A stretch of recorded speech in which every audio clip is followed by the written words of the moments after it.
toka mata ki ai wakimi ai to me himi whanoa hiwa. Te ula pe ua pesi, pa mo hiwa mai toi a ke beswausa. Sisu koe makatu, whakamaru ki au, ko hera i he hala, mo potu la a. Koe fu toa whaeni, i kai ha kulelei, koe koto maka, i kai ha maloloa.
Ke momento ya.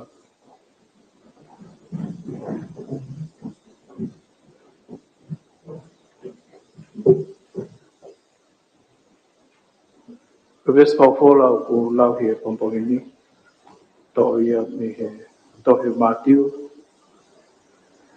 wahe wanoa, ves wanoa he wawanu. O lau ia pehem. Pena e toki unu ki a te ia, ai wha ai ongo fuha o se peti, pe hao mo ia e ne ongo tama. O ne tutui, o kore ha mea te ia. Pe pehe e ia ki he whewhine. Koe ha ai mea o ke hori ki ai. Pe ane rea ato. Ke whauwhora mai ke nofo ai ongo sianan, ko e kuongo tama, koe taha i ho tō matau, koe taha i ho tō hema, i hao a whio o kure anga. Kakatari e sisu o ne pehe. O kai te mo ilo ai mea o mokori ki ai. He te mo lava koa ke inu e hipu o ko te winu ai. Tana pehe kia te malawa pe. Ta pehe e ia kia te ginawa. Koe mea ki he kuipu te moinu ai. Ka we mea ki he nofo, he hok tō matau, ma hok tō he ma, o ki kai a ke atuia. Ka kia ki nau tōru pe, ko te teu ia ki ai he e kutamai. Ka i he whanong ki ai toko hongo fulu na anau ita, i he tau te hina. Ka kaui ange ki nau tōru e sisu o ne pehe. O mau ilo pe, ko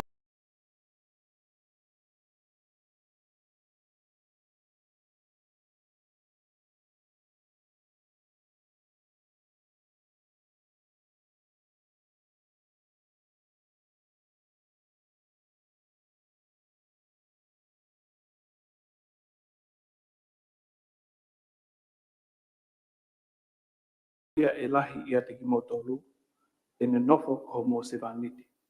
Peko ia, o ne hori,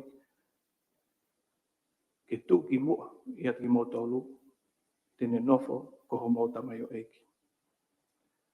O hange foki, koe whanau tama ai tangata, nai kai tene hau ke mak se vaniti. Ka ke se vaniti pe e ia, pe ke tuku ene mo ui, ke huhu i aki, hato o lahi, he ne whetongi ki nau tōku.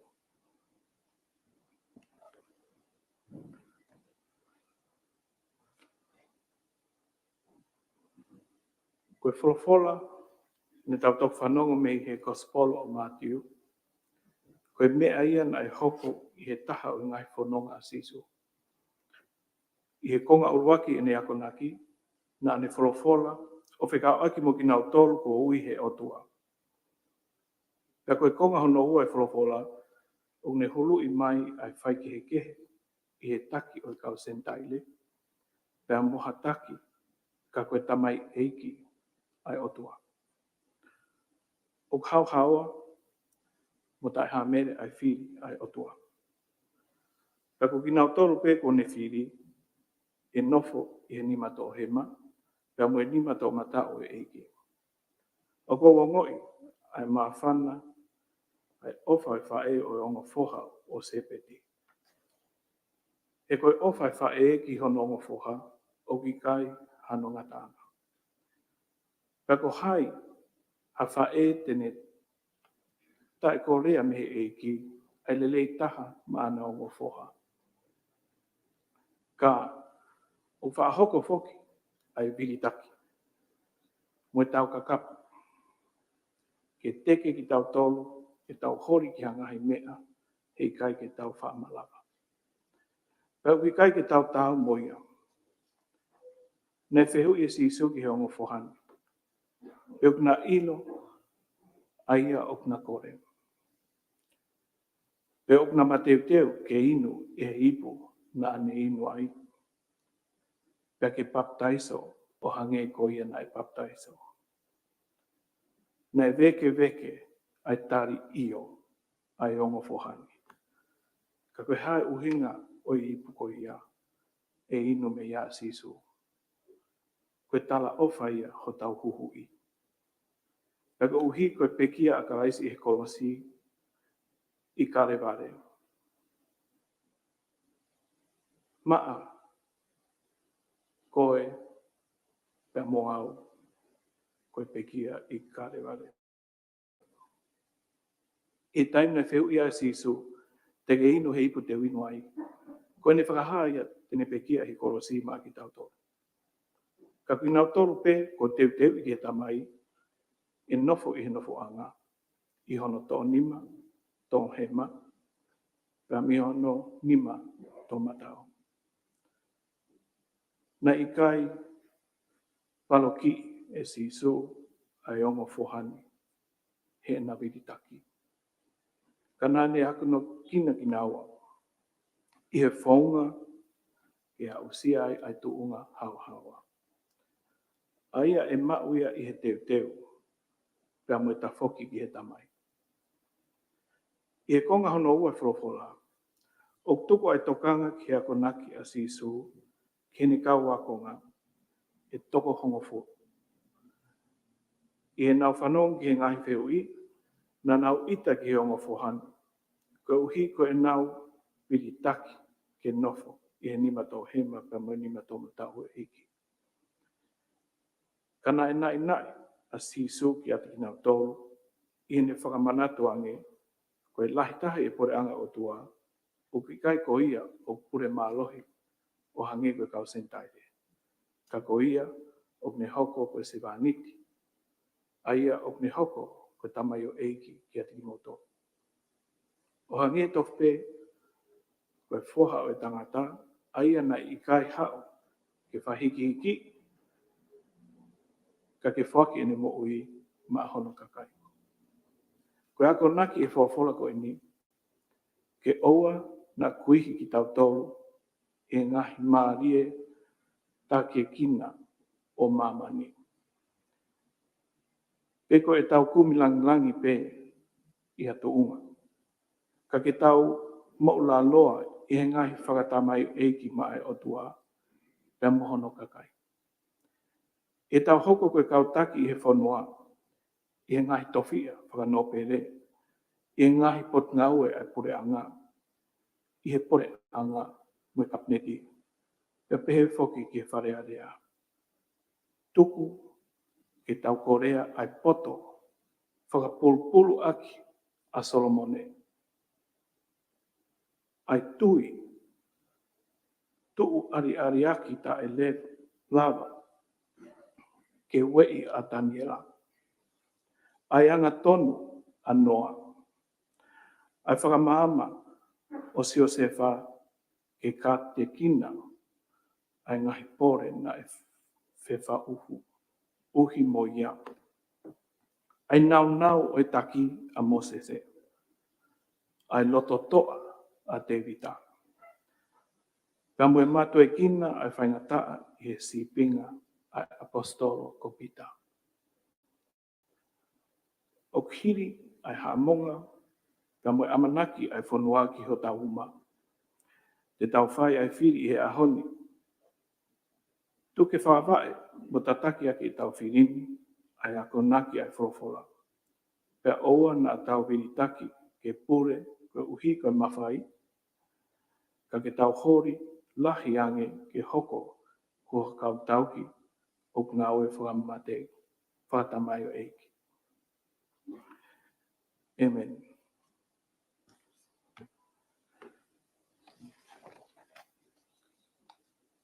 Koe himwha osi he loto e pompongi ni, to oia me himi ono ngea ua walu ke mo meha ke tau hika.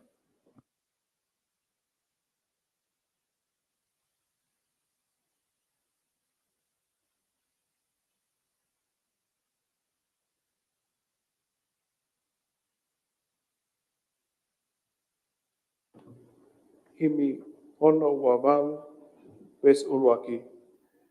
Si suhe eiki o e mamo ui, a fio mai ka mau whai tuku pā. Te mau tau kawe ho tūtu uni, mau mate aki, pe ki ho hua whā. Eik si hova, moho ke resi, haiwi ke tokoni mai, te mau ikuna ai tau a heri, tā uruafi he tau o ka whai.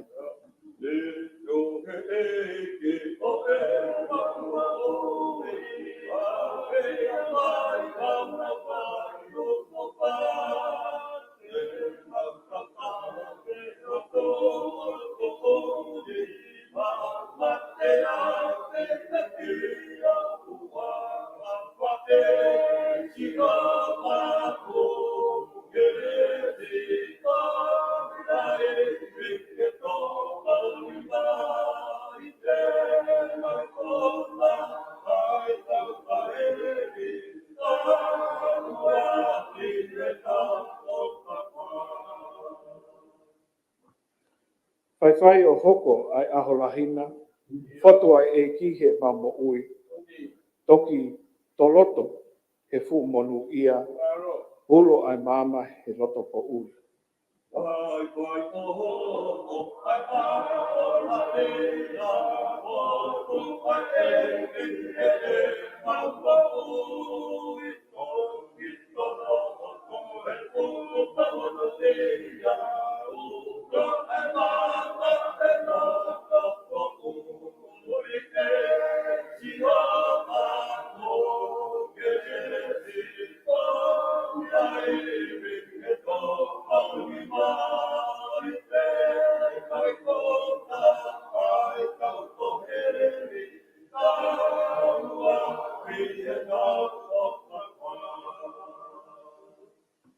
Best policy.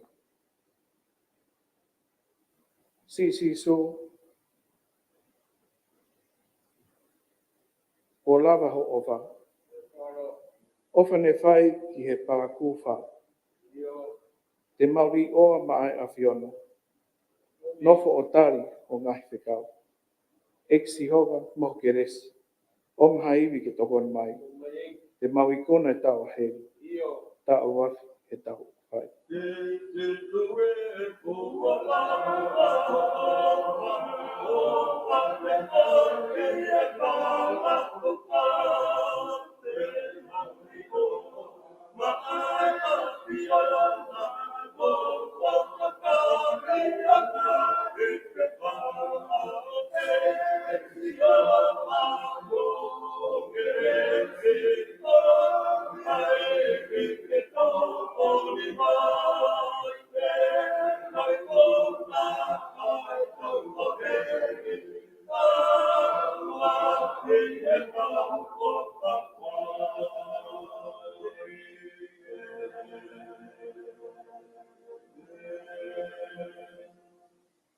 Ke tawa.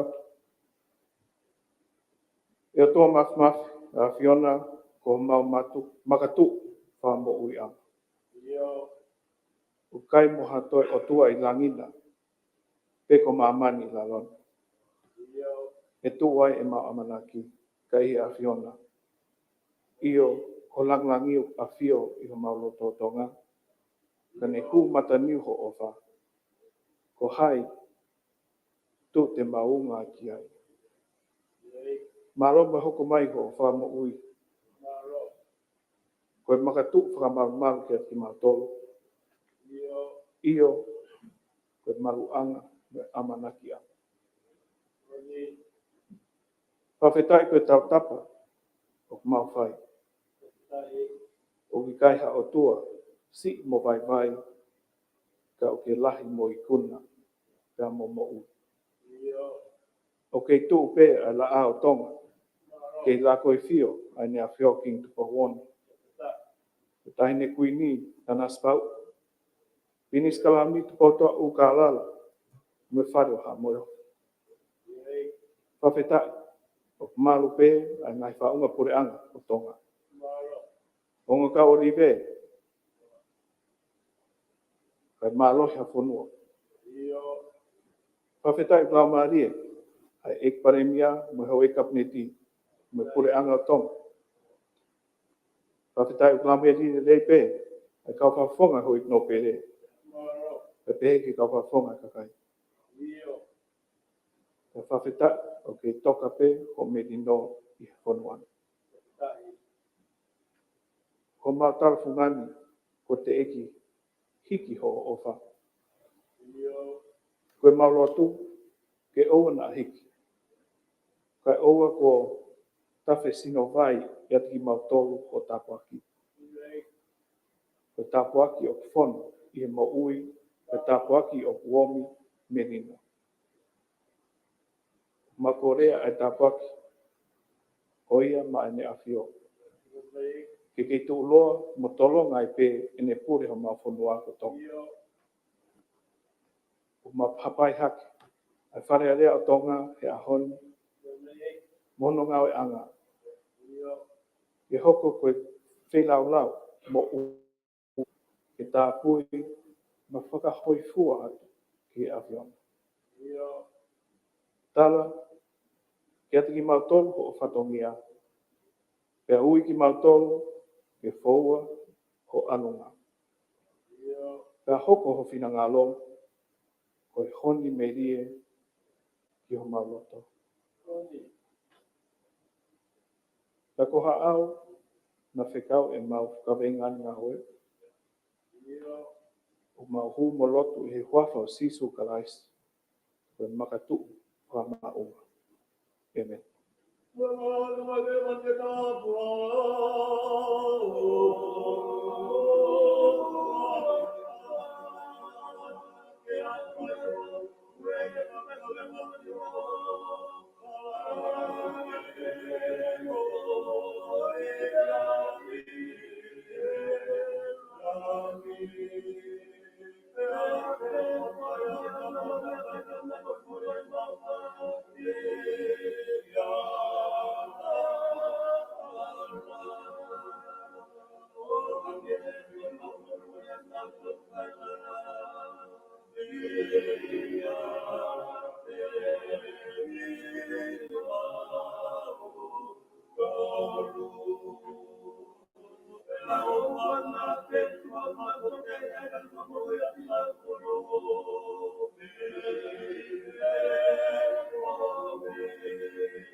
Ka te karake he uhe kumini ka whare.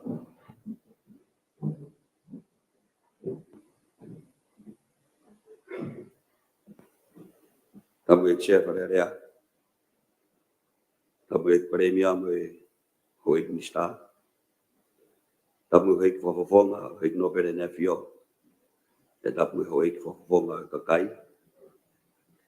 E tamu e hoi whakawhe. Ka tāke whakahapanoi o e whare ke aho ni. A tu site, a ni ma September wa ma ufu mātonu. E tia whare rea. E paremia. E kawan paremia. Kana tula. E mista mo ui.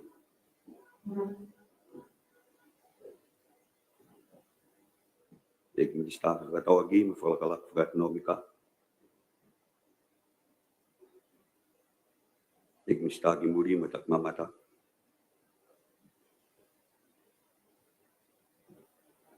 E mista ki ngai lalahi. E mista ngowe me toko ni me wātātā. E mista ngai whonua. E mista pānga. Palan whonua. E no kare tui wakano.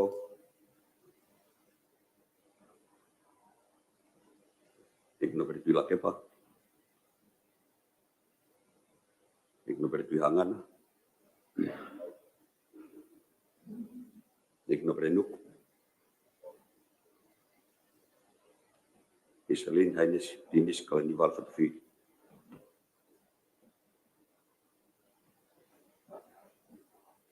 Evita fatu fi puloka. Wila melang fasi. Nadin tabelwel. Nesa ke valwek. Tulsi lente. Kalau pivin bukal.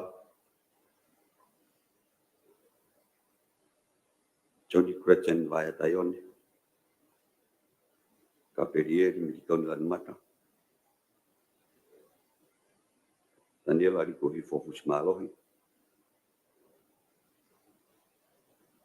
Muat final. Ni vosa light of life taka.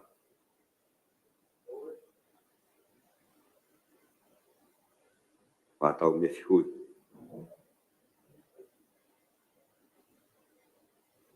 Ik sê hori o toi whakaonga moa. Ik nopere tui la kepa.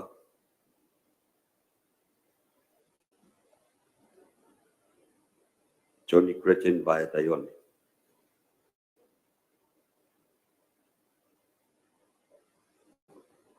Sê me ranga e tari ui. E hua ki mea i ku nemi ko peta te ke tari no ui. Malo ki tuk sê.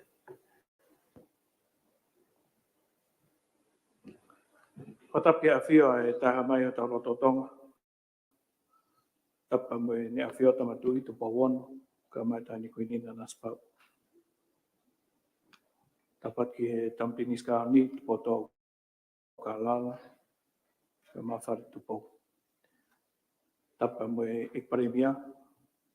Hoi minsta kapniti. Tapa mo e hoi whafonga no pere. Tapa mo e hoi whafonga e kakai. Maramo ramarire rei pampungina hoi. Nepe koe lotu nei kamata mai haki e tau whataanga he pampungina. Kei asnita mahu inga ku te pire. E asnita ngawe wharehe ahona. Mo osi mea i ko tōpe. Kiko toi whie whaloloa ko uhi ko mawhtuktuki e ngawe o panga mai. O rakpe whai tokanga ki he whonga ngawe mo whamanata atu e tau ngahi tutuni tūmau.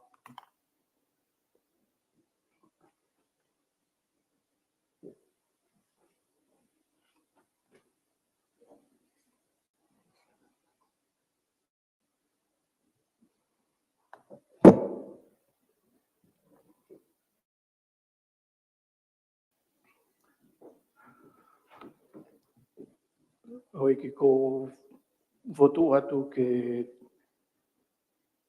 tau ngau e peo tok maalolo ki he taimianga mahini e tahawa. Pea ka hiri e maloro ho iki me he tahawa ki he wā. Pea tau hoko atu me he wā.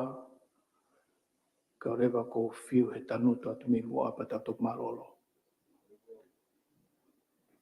Ko hiu ki pe whaamu ko ngau i koe niki o te tau toi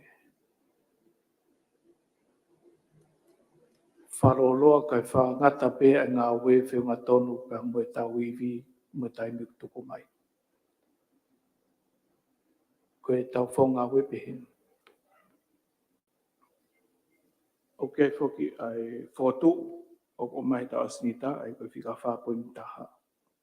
Whotu whika whitu pi o wawhi wa tolu. Pau ki ai pa mwe tohi tāri me he ekpare miau i he whāpoi niua tau asnita. Ai au whahama he kalake he pompongini whahu mai ne whatontonu ke toktu whatupe. Pakaanga koe uku whakaukau ki hono lau koe ni ai whotu upa mai tohi tāri. Ke lau whakataha pe koe uhiu ki lo loa. Ake whonga pehen. Lau e whotu uruaki. Ospe hono lau e whotu uruaki. Lau e tāri ki whotu uruaki. Patau tō koko at lewa ki whotu hono wā. Ospe hono lau e whotu hono wā. Tāri ai pe e whotu hono wā. O tau pehe pehe ai pe ki he ngata anga whotu u. Ai koe whotu hono wha ono. Ko tui o ka pau te tau lau e whotu u hine kakato. Koe taim koe te tau kamata i he tāri. Ko ngaro kātou e ngai whotu u ia me kamata. E malawa pe ke tau ngau e pehina ho eiki. Koe uhi koe tohi tāri au ki koha mea ia.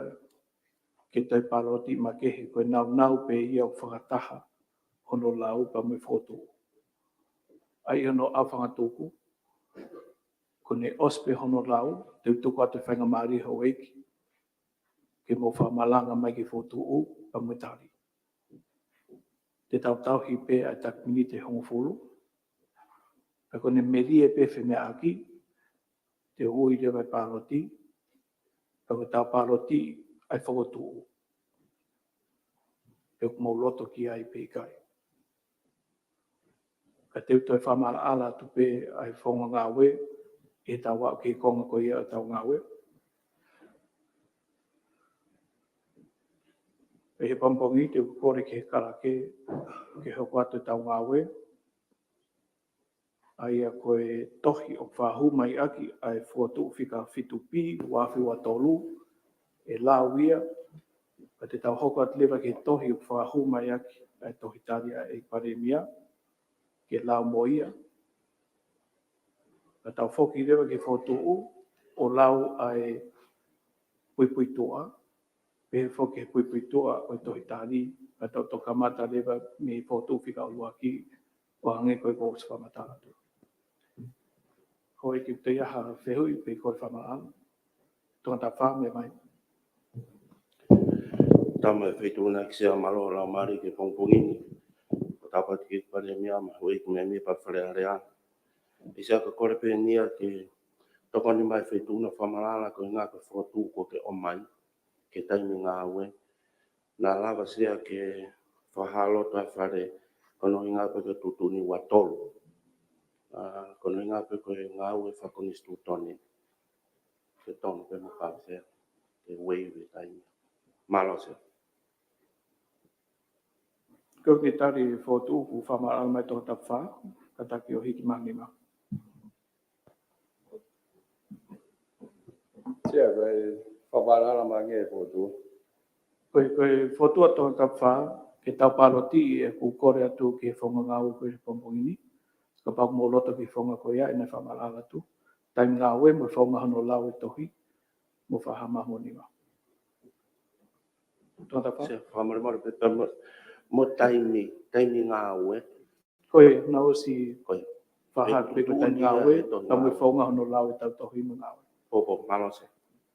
Whahama honima ka pāk mō loto kia. Sia o te ate ta tawi bloka, unga mila fasi mati nda puluelu, e saki value ke palo piwen piukala, ka pedi lan mata tene lan kutus maloni, muar finau, i wasa lai te fleftaka, e gumistanga ngā lalai, gumistanga ui, e gumistanga whanua, e gumistanga panga i paremia, tuan paremia, gumistanga whakaoti, gumistanga ki muri, gumistanga ngā whakatonua, gumistanga ue, matau me fhui, vai ta ione, tulsi leintei, istalin haines pinis kalani valu, fili, e kino pere nuku. Ikno pere pirangan, ikno pere piwano. Loto toke ho ikko ini toko woful maono.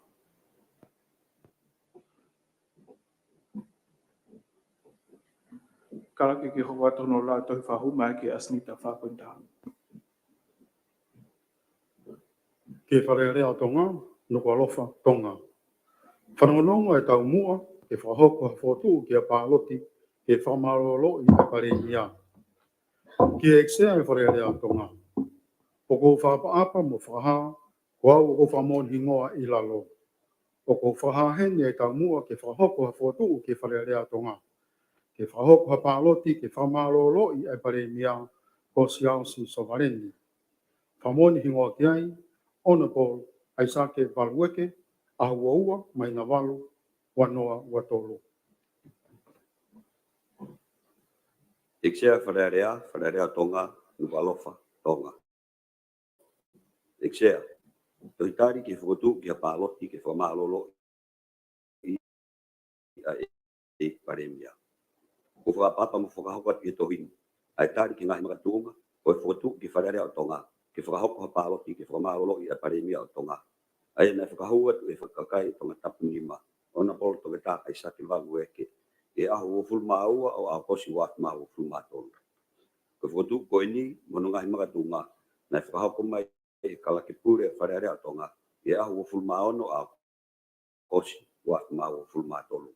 Whapapatu, whamoni, ona polo ko kama me hiku, si asovareni, paremia o tonga. A tolu mo fulma taha o a kosi wat mahu fulma tonu.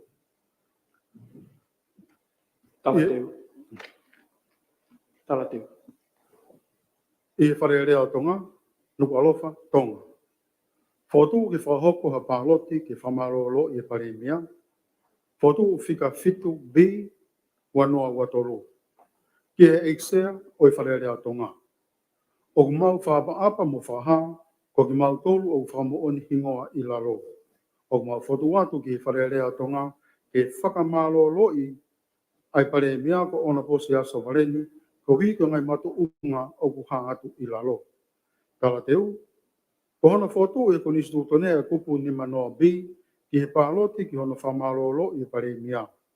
Ko konga maunga ia I lifa pulikare fo o ni tau kamata, talu me tau wanoa hongo fulu, ki ona whapau I pule rerei, te pehe ki taliu I pule anga, moi pare mea, I whaoku whatongia, ki rerei e kakai a whanua. Ko whatongia ki ona sivi o whahoku whatongia e pule anga, o kutataki e pare mea, I ka veinga o pule rerei, o ku whakawhatongia a ki ia, ai hou e ki whawafonga e whare rea.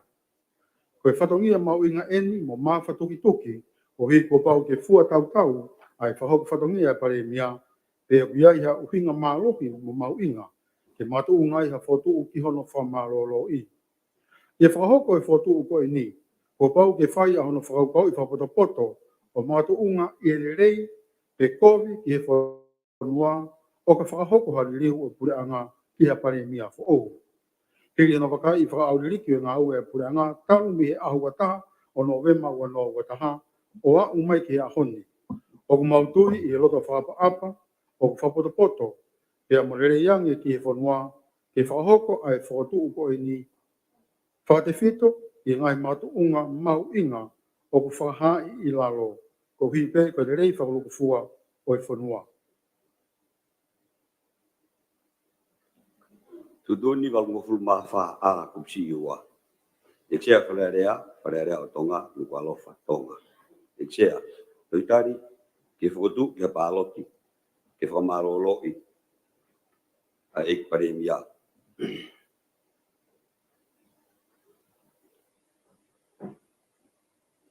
Ke eksea wharerea o tonga, ko whakapapa mwhukaka tuenia e tari, ke tohi whakotu, pika fit, pi, wa ma uful madolu ke whakahoko pāloti ki whamarolo e pare mia. Ene whakahoko mai e tohi ai kalaki pure a ho uful maono a kosi. Wa ma uful madolu.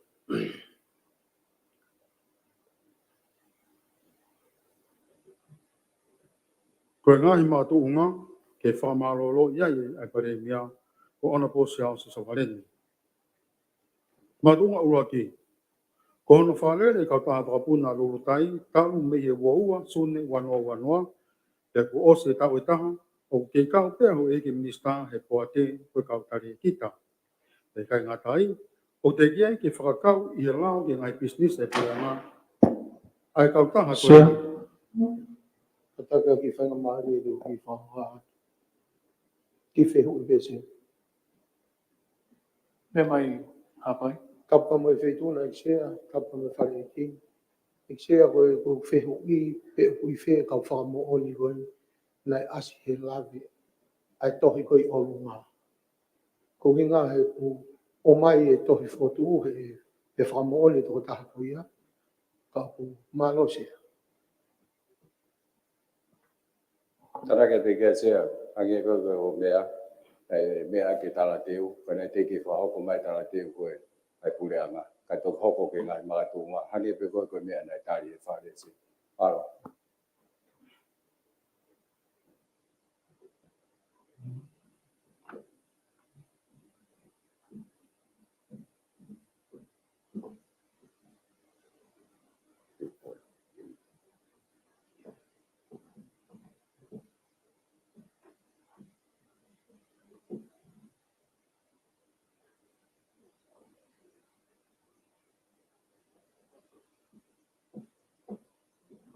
Koe ki ku whatongai pe whatonton koe ni e pare mia.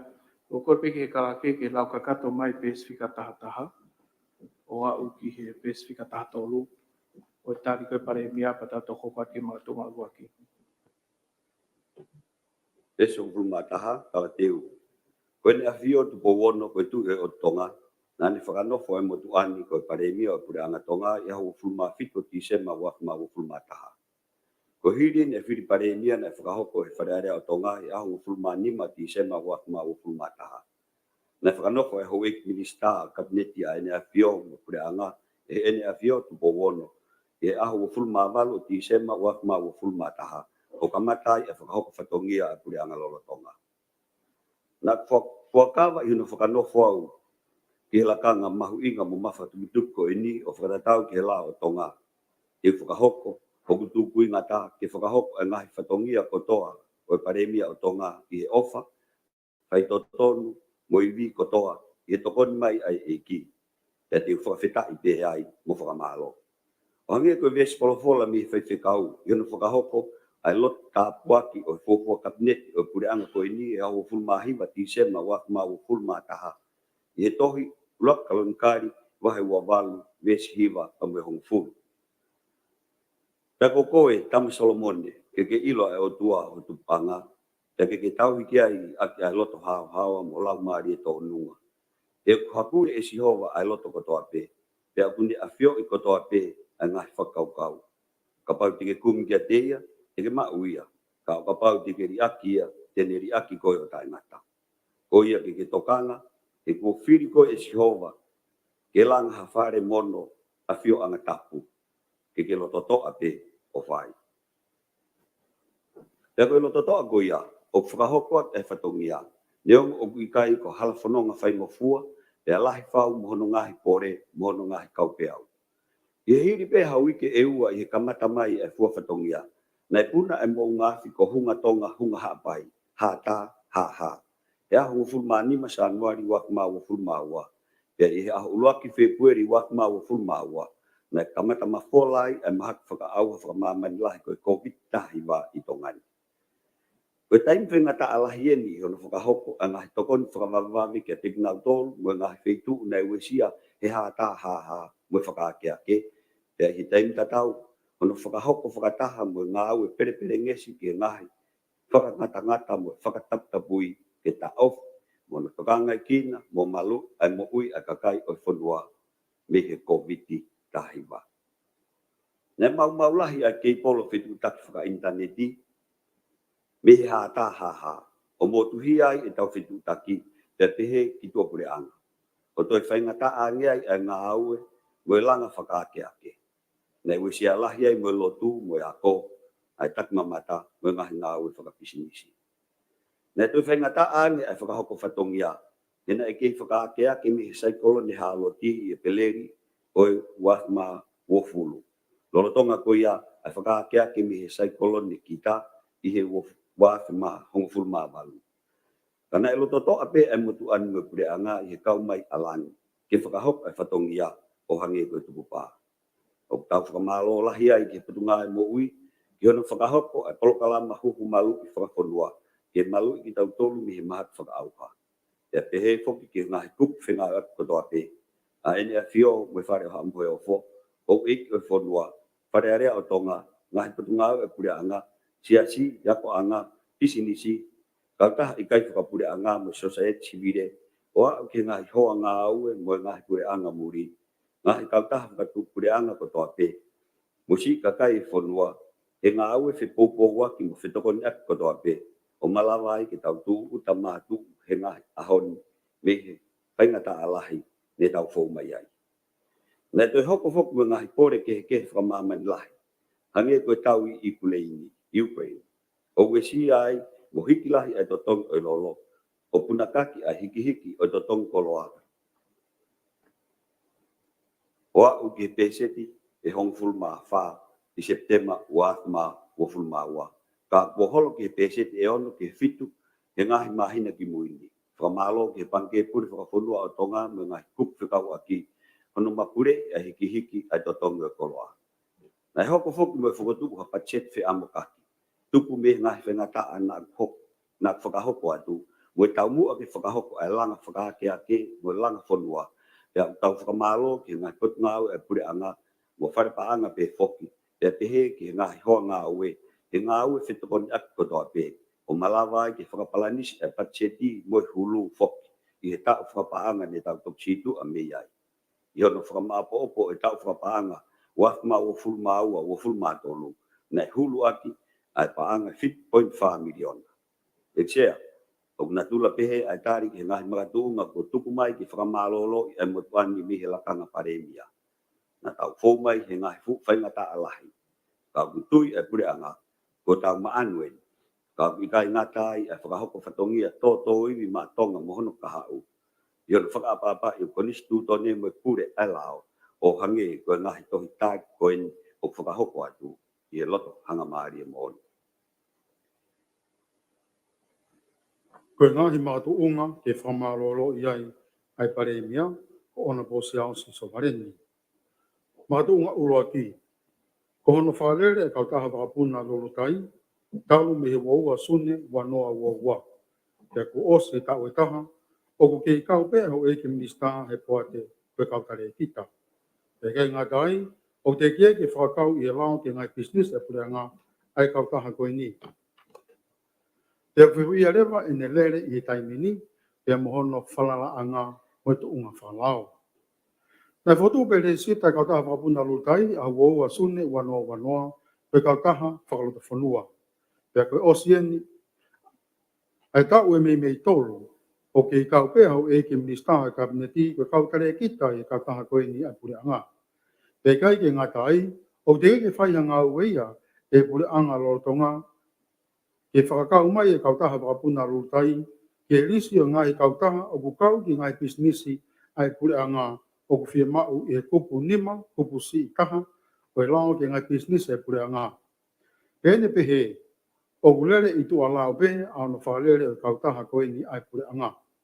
Koe taimi o whotu ai a kautaha pisnisi ai pure anga o kuua, ai lao ke whaipau, comply ki ai. Aia koe lao ke ngai kautaha, Companies Act, pea moe lao ki ngai business e pure anga, pea ko pau ke resisita mo whakakau e kautaha business e pure anga ki hongo lao ko ia.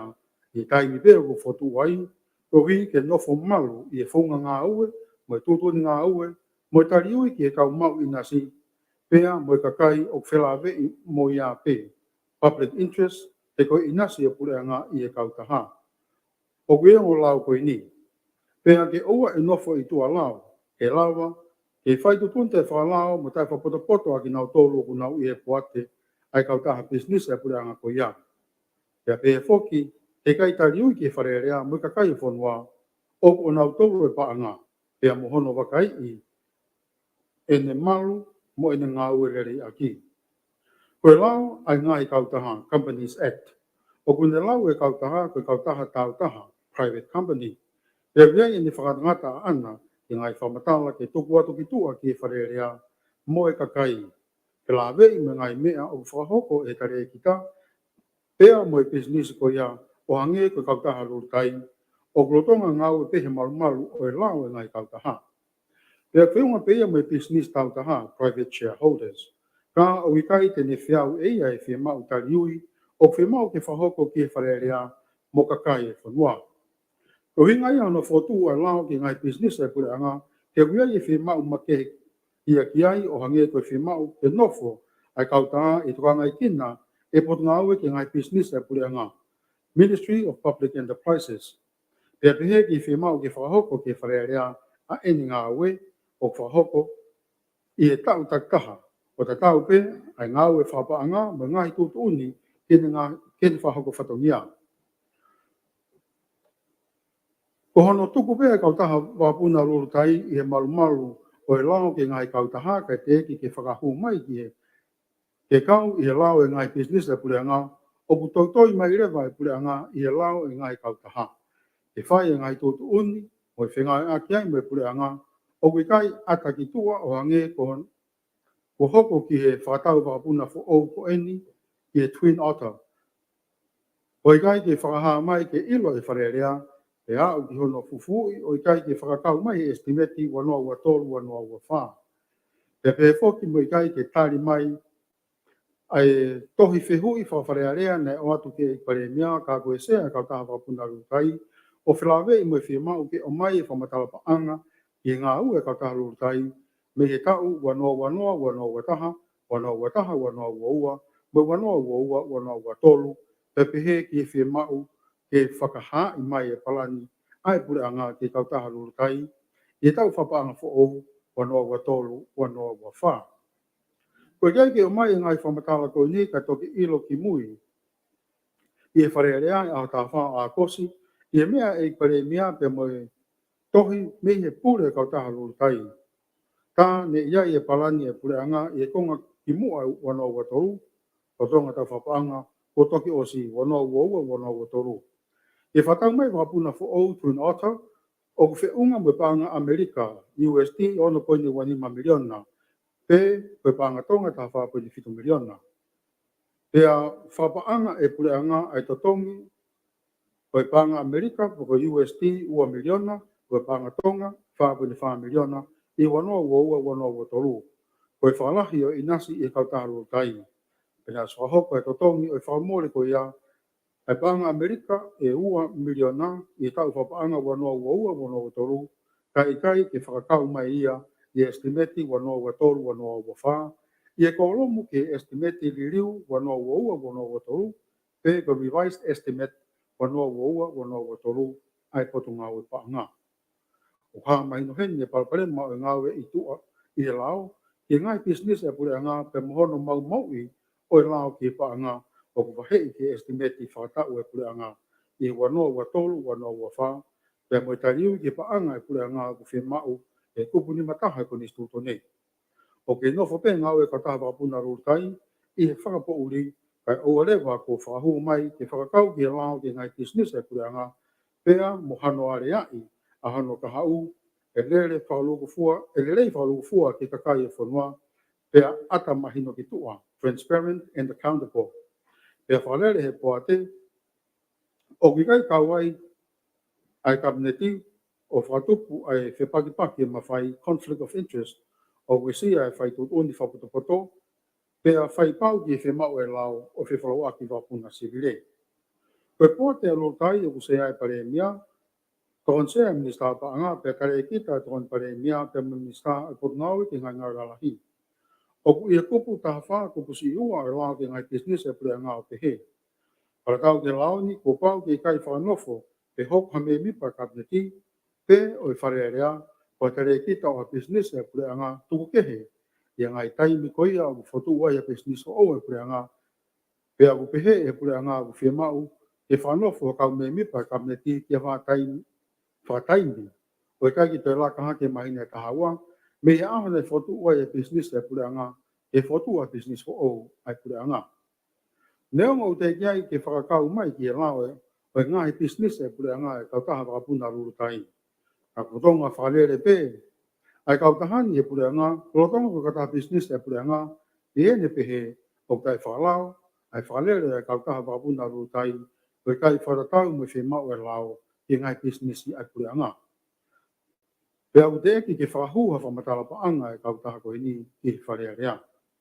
Ko se ate toi whihui ke e pare mia o kusea i e poate kautaha whakapuna rutai, i o mai e whamatala paanga ki ngā ue e kautaha talu, mi hene kamata ngā ue, pe pehe ke palane e pure anga ki kautaha rutai, i e kau whapaanga ua noa ua tolu, ua noa ua whaa. Kau te kei ke omi hataria ki toi whihui ko hini. O mau i hene tutu uni ngā ue e wharea rea, pe me kupuni mataha ko ni stuto nei. E tariu ki whare rea au ngai aki e paanga ai whanua o ku tauhi whase tuata e he pure anga. Ngai whamooni ki matunga uruaki. Uruaki, toi whihui e pere mea o tā wha maasi wana ua toru, koe whima o whamatala paanga ki ngau e ka taha wakapuna rutai, talu me he kamataanga o wanoa ua taha, i wanoa ua toru, ka me palani e pure anga, i he ka taha rutai, i tau whapaanga, wanoa ua toru, wanoa ua wha. Tari, tapo ni taha. Koe kau taha whakapuna lulutai, o whakalere o whakatau ki he lao, pe au whakawhia maari, mo whakalakalaka e tūnga o ia i e kau taha. I e whenga e pure anga, ke whakahoko lerei, e whakalawaku whakapuna whakaloto whanua, ma e kakai o e whanua. Tapo ni ua. Na e sisita kau taha whakapuna lulutai Airlines Limited, koe kau taha pisinisi public company, i he malu o e lao ki ngahi kau taha, wahi fulma fitu poinoa walu. Pea ku ikai koe pisinisi e pure anga public enterprise. Whakataha, pea mohono kau kare kita, i ahu o fulma walu o me wafma wanoa. O pure mo whakalere e kau taha, i he malu o e lao koe ni. Taha pointolu. Ohi ko lahi ngahi tai mahinu, mo whakamatala hala ki he lulu tai, o watu heni ai whakamatalani. Pui putua ki hono fotu ai kau taha wakapuna Lulu Tai Airlines Limited. Taha 0.5. Ye konga ki mua o waafu anoa, na hokoi ai mau lahi ki wakapuna Sharp tolfa anoa. Koe tau pe ahu ai manpuna ki lotomi sini. Na tau ai be kau taha wakapuna Real Tonga Limited, Real Tonga Airlines Limited ai wakapuna iwapa. Na kore mai Real Tonga Limited ki pure anga ke whapaanga hono ngahi ai Sharp tolfa anoa. Whakakawat kiai ai wesia me COVID tahiwa. Whai ke ai kau ngawe, senior person mo Real Tonga Limited i he wahe. Pea mo nau tui na wesia e malu mo hao o i whikolau aki. Na mawahe walk out ia i e kau ngawe senior person i maasi wafe wanoa. Napun nima. Ui ko kau ngawe ni o mga tuu ngai hono whaki ai laiseni whakalere wakapuna. E Operator Certificate, AOC. Na more ai pe ai laiseni AOC a Real Tonga Limited. Taha poini ono. Na whenga lahi a pureanga aho koia ki whakalelei mo whekumi ki hanga whaunga kehe options. Ke oua e uesia whewhalawaki makapuna ai whonua. Na iku pe o more ai service whewhalawaki makapuna whakalaki whonua. Na i kai toi whie whoki. Ai kau ngāwe senior persons ki Real Tonga Limited. O nauloto ke whakotu ha kau taha wakapuna whoo ai pureanga ka nautok ngāwe whakataha mai ki ai. Tapoin fitu. Nega ke iai ha sevesi bakapuna ai whonua he mahina e ono. I he wā mā wanoa. Koe tai meni ai kamata e COVID tahiwa. Tēnei whaingata a ki he ngai whiema uwiviri ai pure anga mo whonua tau ke fito ki he whiema u whawhaitoko. Mo whakawholau ha mahaki mo kau ngāwe medical evacuation, medicine and health personnel. Koe to kosiat whukia ai saikoloni haloti. Tēnei iai mo ngahi ngāwe tokoni ki whakatamaki. Disaster response. Nei wisiala. Kapuin walu. I whakaukau e pure anga o e aho. Nei mahuinga ki whakotu mo whakalere hakau taha wakapuna whakawhonua ai pure anga. I tain perpere ngesi mo uri la tai ko ia.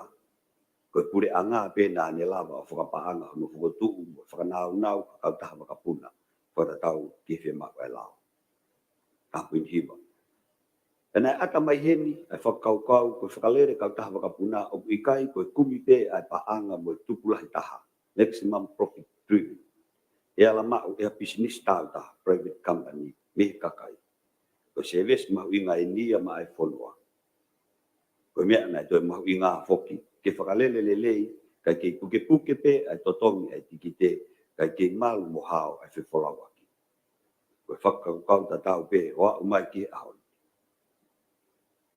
Ke lava pe o mo ui a kau taha, e a lava mo service ke whonua, e a whiunga mo iwi o kakai.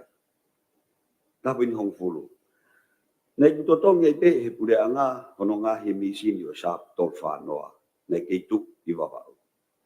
E nei kore ai pe he kau taha, ai risi o wakapuna, aircraft leso, ke risi mai e wakapuna Sharp tolfa noa ke kau taha fōu.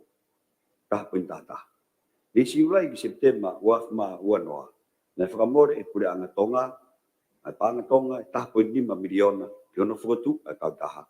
Kau ai hono lai seni, mo certificate e kau ngāwe, are a pau, ko kau hoa ngāwe ke heke, airline service providers, totongiris e wakapuna, fotu o ngahi ofisi, whakatau mea ngāwe mo ngahi kongkonga lalahi, stores and tools, na whia mau ki hongo wakapuna. Tahapoin, tahau. Nei mo koi mo whinangalo ai nea whio ko King Tupo Wono, ke whakahua, whai kau taha wakapuna fo ouni, ko Lulu Tai Airlines Limited, i a kosi wa ma wanoa. Ana kamata whai whatongia ai Lulu Tai mai whonua i September wa awhi ma wanoa. Tāpuni, hongfu mā tolu. Neo mo koe taimi no, ka koe taimi whaingata ai ni mai kau taha. Koe tālue ni behe wa ma woful ma wa, mo tokoni mai e puranga Australia ki no lai seni, certification ai kau ngāwe. Totongi ngā hino waka, sara. Ke ua wesi e whiwholau aki. Pea mohono whakalelei ai tuunga hano pulei management ai kau taha. Koe tokoni e kai lava ke whakahokoi ai puranga Australia ki he kau taha, tau taha, private company. ta poin huful mafa ko lau ngala hita ai kakai ki lulu tai ko mau e wakapuna mo sisi e sea o gola whakatau o hinga lahia na lo tolahia e lulu tai ke area mo whakatau ka wakapuna fo o mai fonua ko so angaia o talo pare malahi e fola wak wakapuna e kakai ta poin huful manima na ke ko tutun fai mo fu na totongi mo o mai ngahi ripoti me ngahi kau tahalala ka to preanga ya to tokon mai hendi e preanga Australia ke kalasi makapuna e tonu mo lere itah mai fonua mo market itonga na whakatalano a lulu tai ki ngahi kau taha risi lis mo ngahi kau taha fok makapuna manufacturer ke whakatau peses ai kalasi makapuna ko ini ko fuafua whakatau makapuna ia a kau taha tonga o ma inasi ai a preanga tonga talu bihe tahiwa hiwa ngofumataha ta poin hongfulmaon ko historia no weni ngai feinga pure anga me lulu tai ke to whakalele iangi ai whiwhola waki wakapuna e whonua. Aho mo mea nei hoko. Fitu ki he hiwa Novema waf mau fulu maua. Kamata e talanoa me pure anga Australia, tifet. I konferenis i Singapore ke tokoni i whakapaanga e lulu tai ke ako e kaunga awe e mo sio ki whakalahi e ngahi wakapuna free. Kung fulma fit Januari wak mau fulma tolu, mau syak tol whanua o kai pun he mahina e wha. Waful Januari wak mau fulma tolu, kamata fitu taki, mo kau taha makapuna a fisi, PG Airways, mo tifet, ke tokoni he mau a syak tol whanua. Mo sio ke mai ha makapuna ke whakalahi ati e syak tol whanua, mo wai tahaua, makai ke whakalahi whika taha poin taha. Kuful mahiwa Februari waf ma waful matolo. Area i whakataha mo sea ai kau taha wakapuna a fisi, i fisi ki he whingawe aki. Waful matolo Februari waf ma waful matolo, polau ki kiripati ke whakataha mo whakafofonga ATR whakataha mo tifet mo kau taha wakapuna kiripati e kiripasi.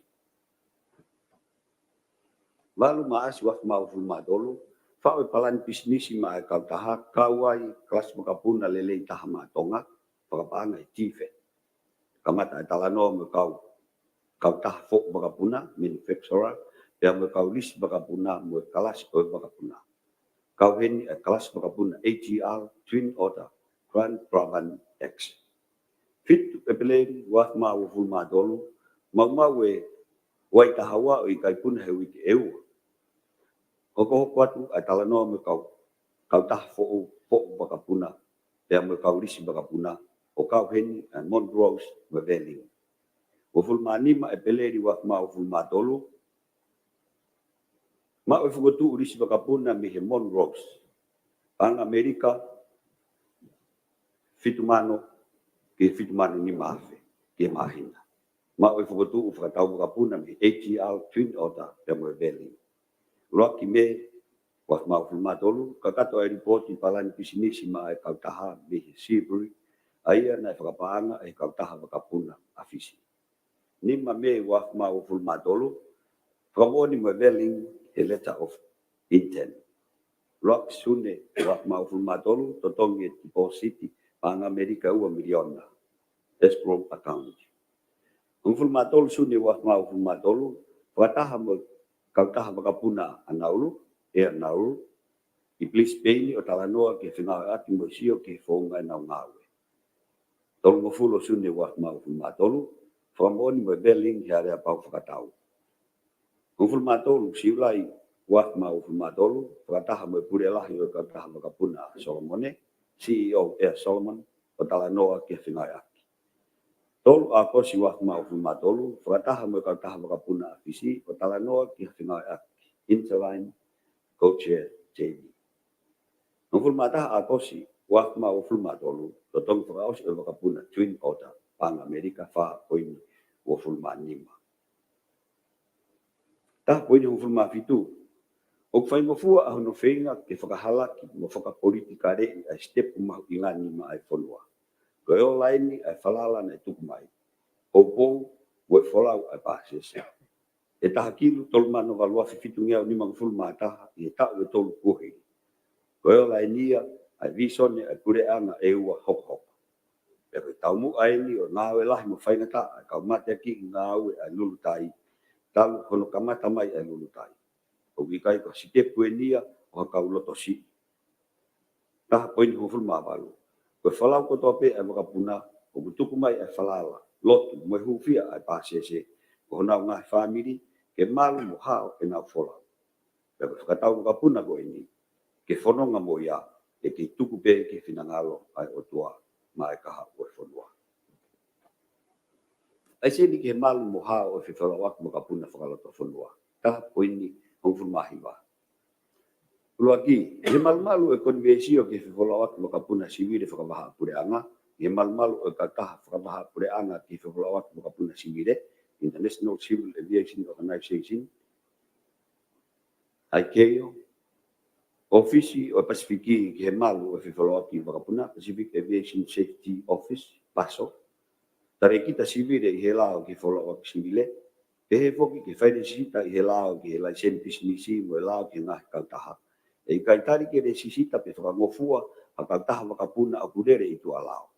O kumahinga lewa, o kumahino lewa, ko tari i he ngahi laoni a kautaha wakapuna lulutai ke re sisita mo whakalere ko kautaha wakapuna mai whonua. Taha poini ua fulu. Ua, o whengai aki e putungai sivire me paso, ki ono sivi a kore laiseni pe certificate ko toa pe a kautaha lulutai. Kata tau ki ngai ko ini, o ke tari le rei pe he tuunga whakalao to tonu, mo tau kei ke whakalele he lulutai ko kautaha makapuna o ki he tuunga o kumalu mo hao. Taha poinu o whimataha. Nea whakahoko whoku mo hono ātita whakapanga, ātita seniare e pure anga ai lulutai, pe ko kakato ai tau, wafma uanoa, wafulmataha, ya poko atueni ke wafma wafulmataha, wafulmaua. Ne te kia ke o mai hawhare i o kulere i tu alao e kautaha. O kupu i rea whakatu tā makien. Ke kune uesia e whakaukau e kakai ko toa pe ke malu mo e hao e nau whiwhalawaki. Tene ala uesia e whakaukau e tokola, kauai e kaua ahi mi tō preanga.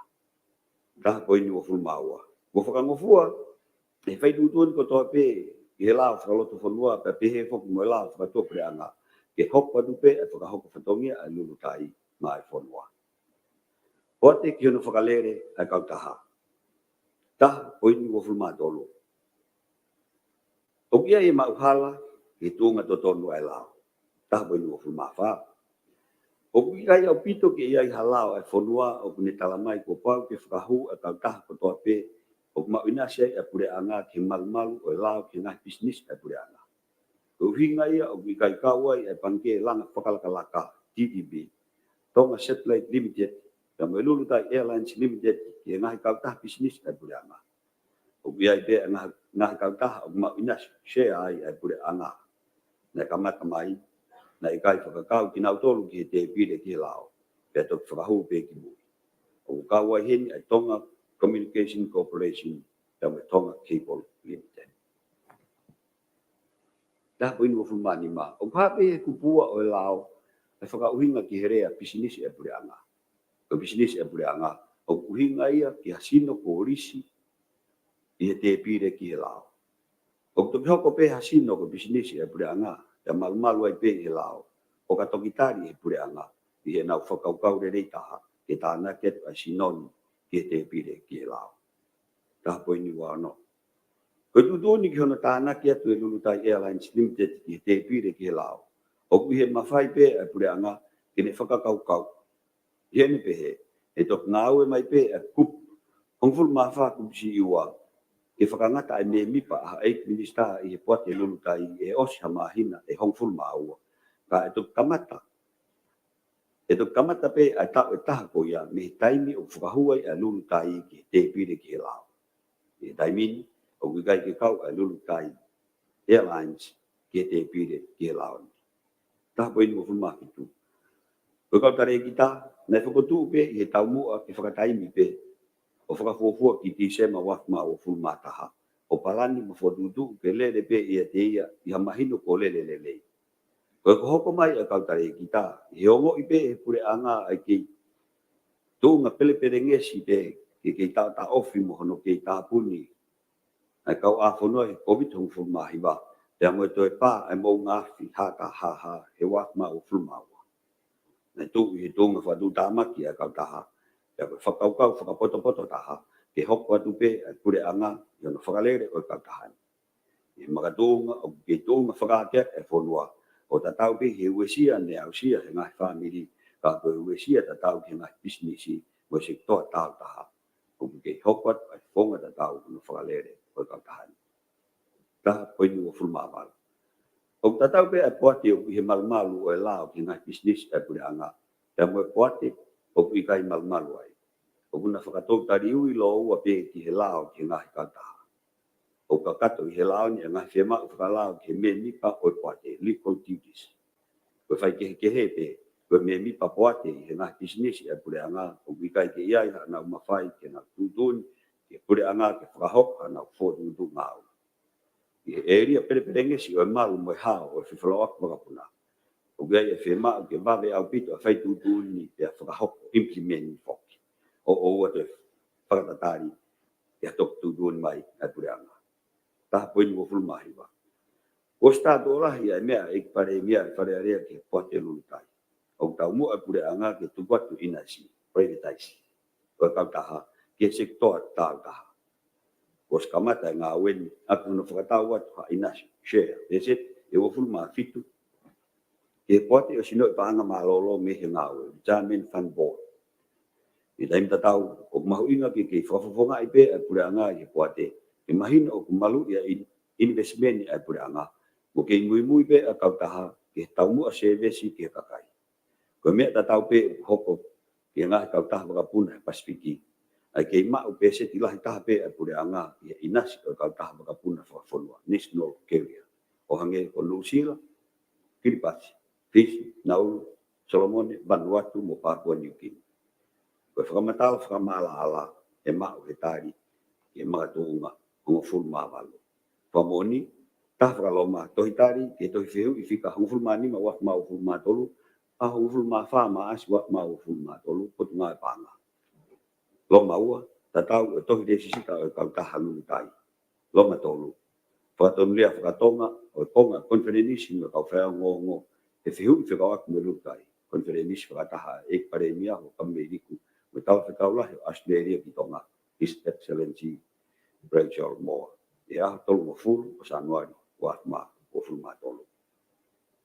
Matounga ua. Ko totongi o mo ua pule anga e ho ke o ikai koe voki o paton e totongi mo ua e pule anga. Te lawe i me whatonton whakalao e whamau anga te itua. Te au i voti a ofisi o attention yale. O kune mau i ai e lao ki ngai ngau e whakapaanga e pule anga. O kuas wahei pe e estimate whakatau e pule anga e voti. Ai voti te atari i whale alea. Ke totong me ai ngai mo ua paanga e pule anga pe government liabilities. Tupu i ngai hopo whamau anga.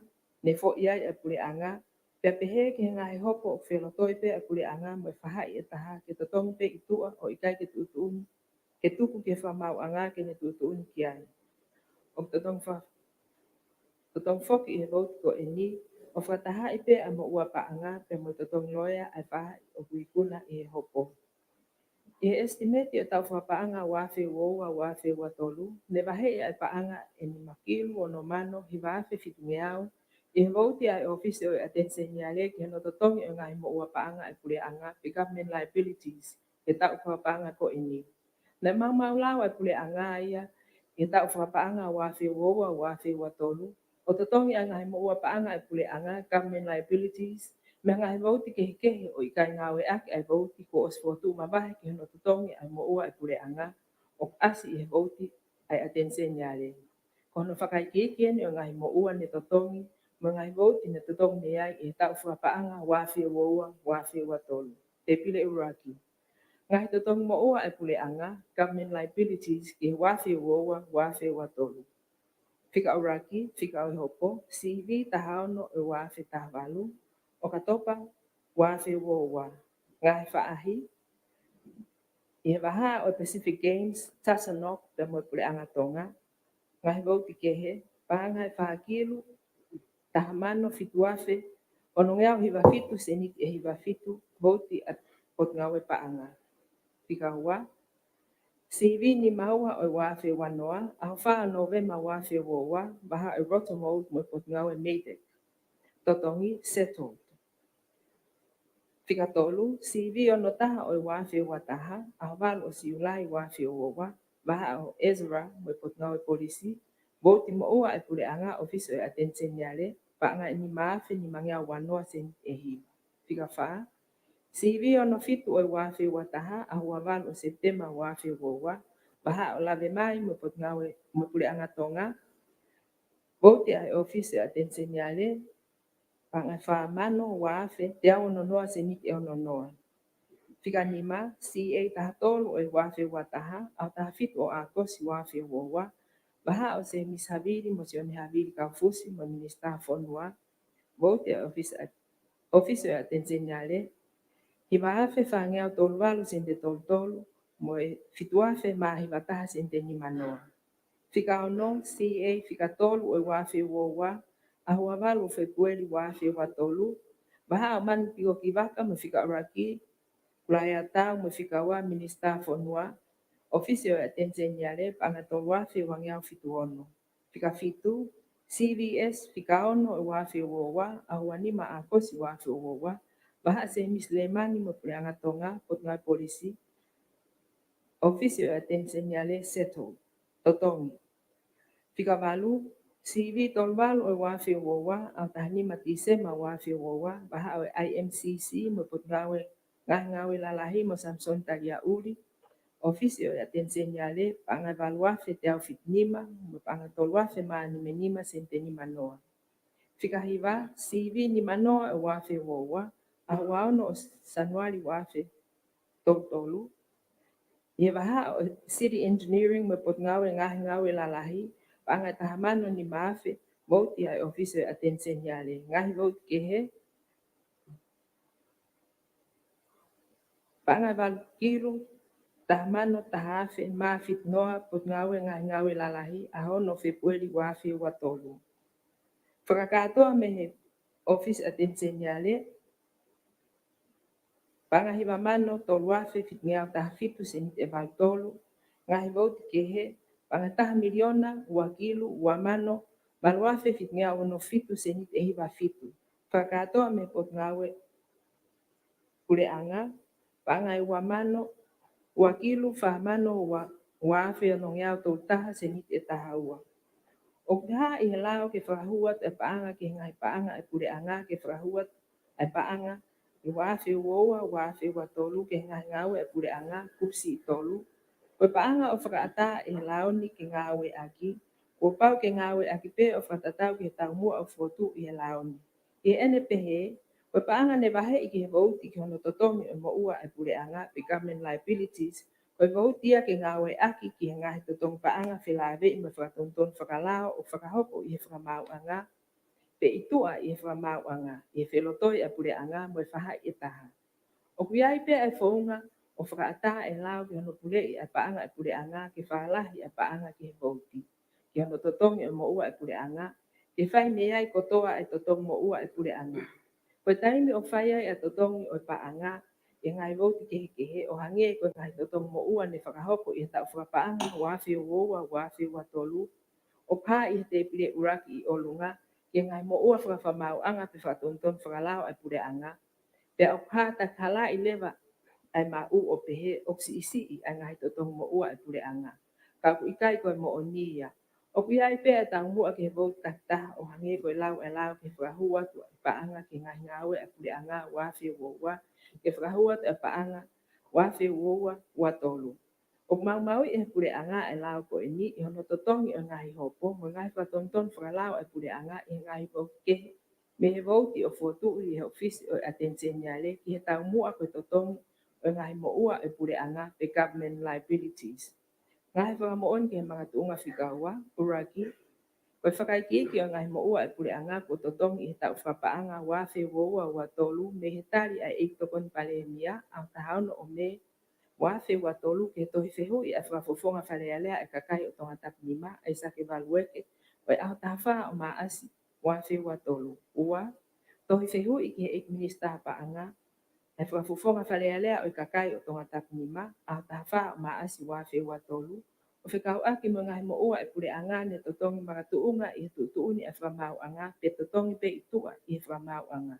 Whika tolu, tohitari a e minista pa anga o i aho, tongoa o maasi wā whewa tolu, ke tohi whehu i ke e minista pa anga, e whafofonga whalealea o i kakai o tonga tapinima, a taha o maasi wā whewa tolu, o whekau aki mo ngahi mo ua e pule anga, ne totongi maratuunga i he tuuni e whamau anga, pe totongi pe itua i whamau anga. Tali, na ikai ke mau i e pule anga a lau ki ngau e whapaanga a pule anga o hange koe maratuunga o tukua ki ini. Ne totongi e ngahi mo ua a pule anga whilawe i ma whaton tonu whalao o whatatau ki ngahi vouti ko iai ono patseti ki tau mua tatau o hange koia. Ne tali i lau whahuato e paanga wanoa uowa ua tolu ki ngahi ngau e a pule anga wanoa uowa. O ikai whangatangata pē ki vouti o ku malumalo i ofisi o atenseni a lei. Ua koe nie ua, o ku mahu inga ke whatonga i koe ngahi mo ua ai pule anga, na totongi i ta ua noa ua ua tolu, na totongi a me he vouti totongi a ngahi mo ua ai pule anga, government's liabilities, i he malumalo o ofisi o atenseni a lei. Koe mo ua pē e ua na totongi me he vouti a rongo potunga ue ke he, aia me he potunga ue paanga, me potunga ue ke ngahi ngā ue lalahi. Na e whahoko a rongo totongini me he taktaha vouti a rongo potunga ue o whilawe i wana tula o mo ua. Ua poini tolu, koe mo ua na totongi me he potunga ue paanga, na whilawe ia mo hopo a pule anga mo kautaha sipoti a Pasifiki tasanok, koe uhi ko hono kanseli ke whahoko a spoti a Pasifiki i tongani i ngahi ta uki mua atu. Koe uhi, ko rotonga e tau whapaanga wanoa ua ua tolu na ikai kau ai hoponi i e taimi na e whahoko ai a teu palani a ofisi a atenseni ale ki mua hono whahuatu e patseti whaanganga ki wanoa ua tolu. Na ikai whiunga whapaanga e le vouti ke whahoko e totongini. Kana e pau ke totongi e puli anga ai mo uani. I he ene pehe na ngawe aki e vouti ai potu ngawe paanga o kui koe ngahi poloseki makehe. Aia na osi patseti ai ai tokoni whapaanga ke sipoti. Ke whahoko me ai ai totongi o mo uani koe uhi ko ene i e tau mua mo e na tula tatau whilawe i mo sipoti. O ha eni i e pesi te au ni maufulu maua o e estimeti ai puli anga tonga wanoa ua tolu. Ua poini e wha, koe mo ua na tatongi me he vouti ai potu ngawe ke ngahi ngawe lalahi na whilawe ia mo hopo ai puli anga mo kautaha tanuhala.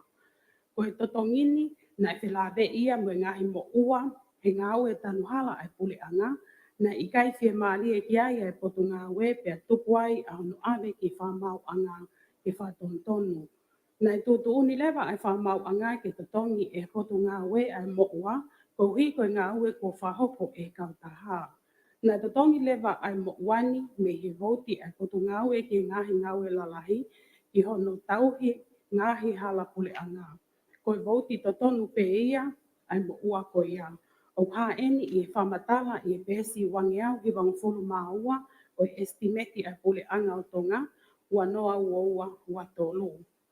Ua koe ne nima, i he taim tatau o kokoko atu ai ngā ue ai pule anga ki ono wakai i koe ngahi whakamole ko toa pe o totongi me he ene vouti totonu i ngahi potu ngā ue.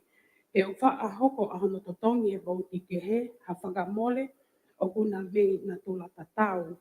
Koe taha eni e ngahi ngā ue whakalelei, reform o lotonga whahoko mutaki e potu ngā ue pa anga. Whamo oni, taha whakaloma, lau ki koni stutonia tonga kuptol taha e mauen i www.ago.gov.to. Ua whakaloma, estimeti wanoa ua tolu, pesi te au ni maufulu maua. Tolu whakaloma, estimeti wanoa ua tolu, pesi wangi au i wangufulu maua. Whakaloma, pepa whamooni whikaua, estimeti wanoa ua tolu, wanoa ua wha, pesi te au nongo fulu maua. Maratuunga tolu.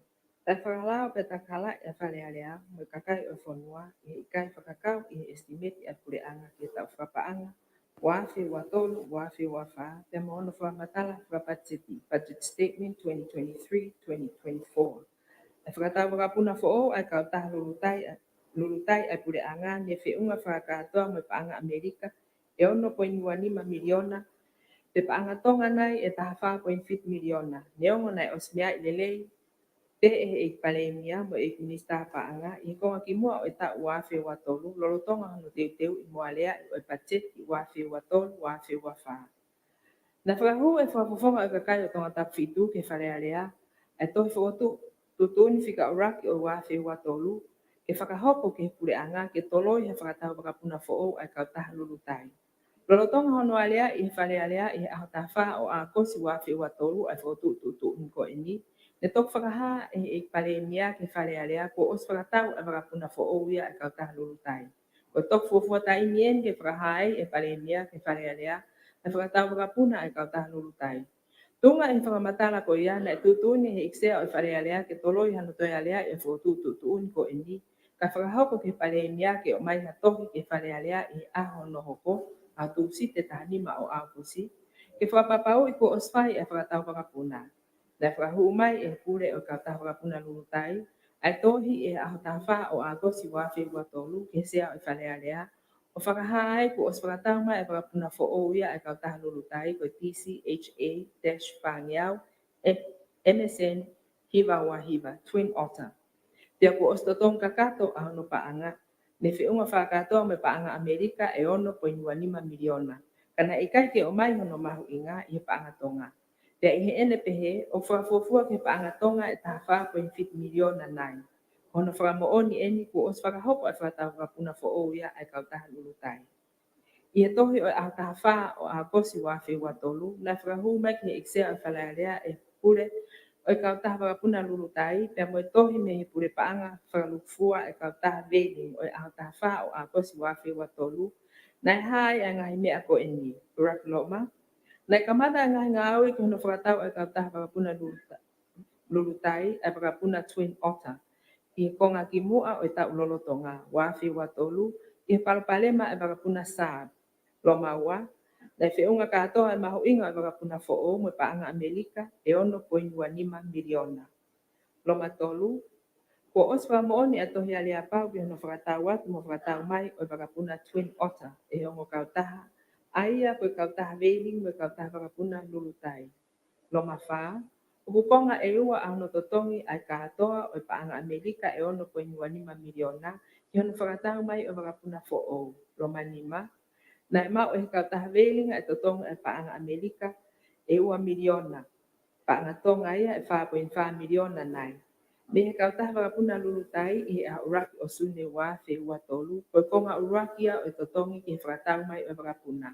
Loma ono, koe totongi whika ua na e whakaha e kautaha wakapuna lulutai ki he kautaha veiling i invoice whika DAL-noataha-watolu wafa o hongofulu o a kosi wafe watolu. Loma fitu, ko oswa moni e kautaha veiling ko kakato e totong whakatoa ko paanga Amerika e 1.5 miliona ke whakapuna fo e kautaha lulutai. Hili hono mau e totong whikawa i ahataha o a kosi wafe watolu. Na ikai foke o mai hawhamata tohia e palemia ke whakamahino i peko haina ane totongi ai paanga koen e 1.5 Amerika miliona ke wakapuna fo.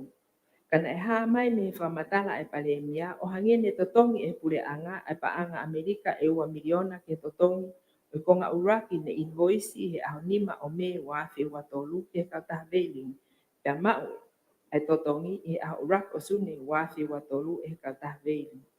Koe totongi o konga honoa, koe paanga Amerika e 5.5 miliona, kana i kai ke o mai, hawhakamatala mahino e palemia, pena e totongi e pure anga e paanga ko eni, pena e totongi me he no, ai kautaha whakapuna lulutai, me he poate ai paanga vahenga malolo, ai kau ngau e whakapure anga, o malui e pure anga. Nai os o akfok e tohi ke pure lahi e poate, o paanga vahenga malolo, ai kau ngau e whakapure anga, he ahtaha walu o akosi wafi watolu, e whakapapau i mai Nai whai me iai ai no ko e ni. Totong tupu nai hiri whaki ai. Pea ne o si ilo nai iai ai kau me mi pa aia koe kau ngau e whakapure anga. He koe no pe ai pure anga. Pea koe ek pare mia o sea he puate. O te iti ai ke mahino mai hatai. Whakapaanga o totongi o konga uraki. O paanga Amerika e ua miliona e pure anga.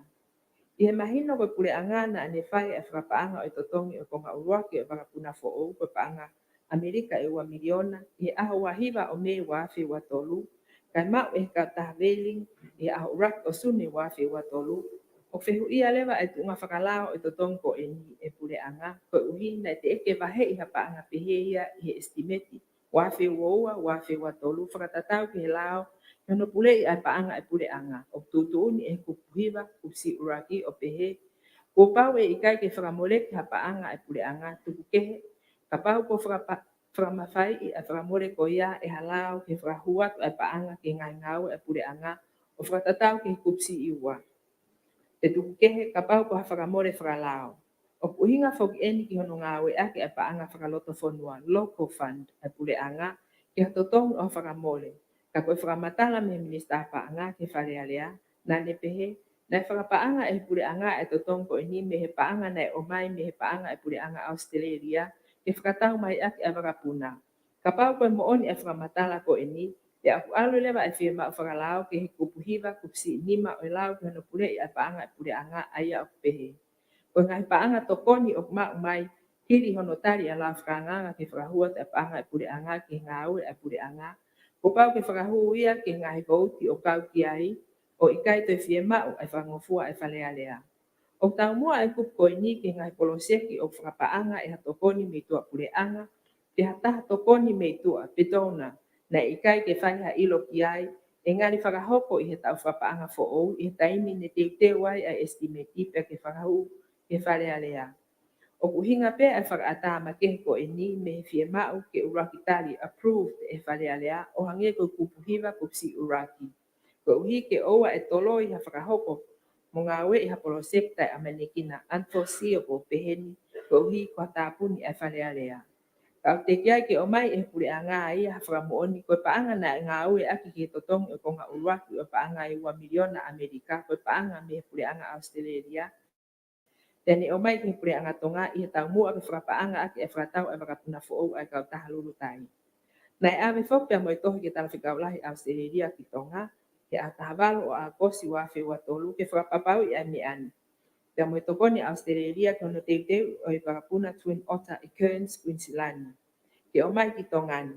Na e tari e tala whikaulahi Australia e tohi i he ahatatau o ne pehe na o mai e paanga tokoni a Australia ki he tokoni patseti, budget support. E tok whai tūtūni pe a pure anga ki he mea e ngā aue a ki ai. O kā mei heni, tana i kai ke o mai hanga tonu ha paanga ia a Australia ki he kautaha lulutai. O whakatau mua ki whakatau wakapuna au hange ko ia.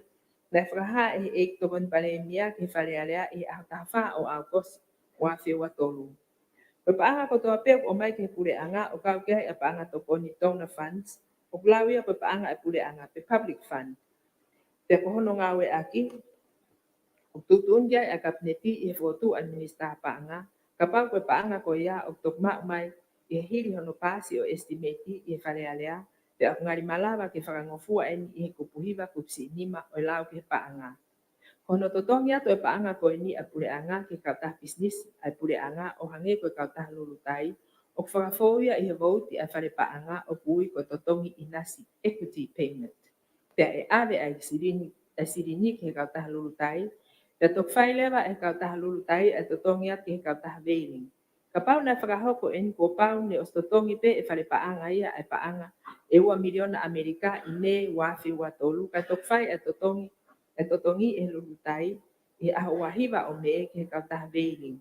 Ko ia, ko totongi ko na e whai ia e tau whapaanga wafi woua, wafi wa tolu. Totongi ko ngā uruaki o paanga Amerika e ua miliona o wakapuna fo ou. Ko pau ke whakakau ia e estimeti wafi wa tolu wafi wa wha e whakamore whakanganga the revised estimate. I he vauti valu ai whare paanga e whakamore ke totongi inasi equity payment e ta'u wafe wafe watolu ningawe aki e kautahalu tai ke totongi konga uraki o vakapuna fo'ou.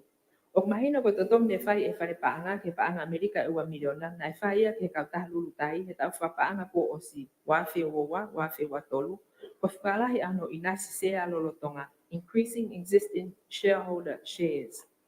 Pea tō whakahoko lewa e kautaha lulu tai au no ave ai paanga ke kautaha veiling e ahuahiwa o me, pea toki mau e kautaha veiling e ahurak o sune wafi watolu. O mahino na e whai a totongi e kautaha lulu tai ke akauni e whakafofonga, the agent escrow account. Pea tōk alo me iai he kautaha veiling, o mahino me whakamatala e pure o kautaha lulu tai i he ne tohi o ahta whao a kosi ke sea o whalea lea, o hātui o lunga, na kamata e ngahi ngau e ki hono whakatau e kautaha lulu tai ai wakapuna Twin Otter i konga ki mua o e tau lolotonga wafi watolu e palpalema ai wakapuna Saab. O mahino lewa na e kamata pia e whakakaukau ia ko ini ke whakatau wakapuna o ilo kiai e minista paanga lolotonga hono teu i moaleai o estimate ki tau wafi watolu wafi wafa. Te kukau foka e minista paanga he taha o kautale kita o poate a kautaha lulu tai. Aia o seai a palenia, pe tokon sea e minista paanga. Te tale kita lewa tokon palenia pe mo minista ki ngai ngawe lalahi. Na ton lewa ke whakakau e minista paanga i kolomo o estimate lidiu wafi woa wafi watolu revised estimate 2022-2023 o kuha i estimate i tau whapaanga wafi watolu wafi wafa ai whakamore ki hono totongi o paanga Amerika e 1 miliona ko hono totongi o inasi whakalahi o pureanga equity payment. E kautaha lulu tai lolotonga e tau whapaanga po osi. Wafe woa, wafe watolu. Na ton ke whakakau i he vote valu, vote 8 o estimate a whare paanga. Polo kalama wha, polo kalama si iono, totongi inasi i kolom estimate liliu wafe woa, wafe watolu, revised estimate 2022-2023 ki equity payment. Pesi te awono tolu, o estimate wafe watolu wafe wafa. Kana ikai ke whakakau e pāngai a koe ni, e pāngai a koe ni e 1 miliona Amerika, de totongo e whakalahi sea, additional shares. Ke kautaha lulu tai i kolomo o estimate liliu pe revised estimate 2022-2023 e estimate wafe watolu wafe wafa.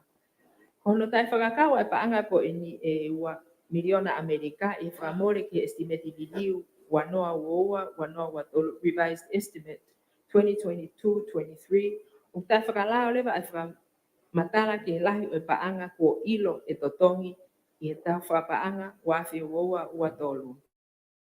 O whia mau ke whakakau i estimate liliu ke wafi woa watolu revised estimate 2022-2023 ai whakamore o tatawa i pe koe whakamore na e whakakau pe na i kai whakakau i estimate kamata wanoa woa wanoa watolu original estimate 2022-2023 o hange ko paanga tokoni na toki mau mai e hiri hono pasi o estimate e wharearea o kawai e whakaata e kupu hiva kupsi nima o lau ki hono pule e paanga e pule anga.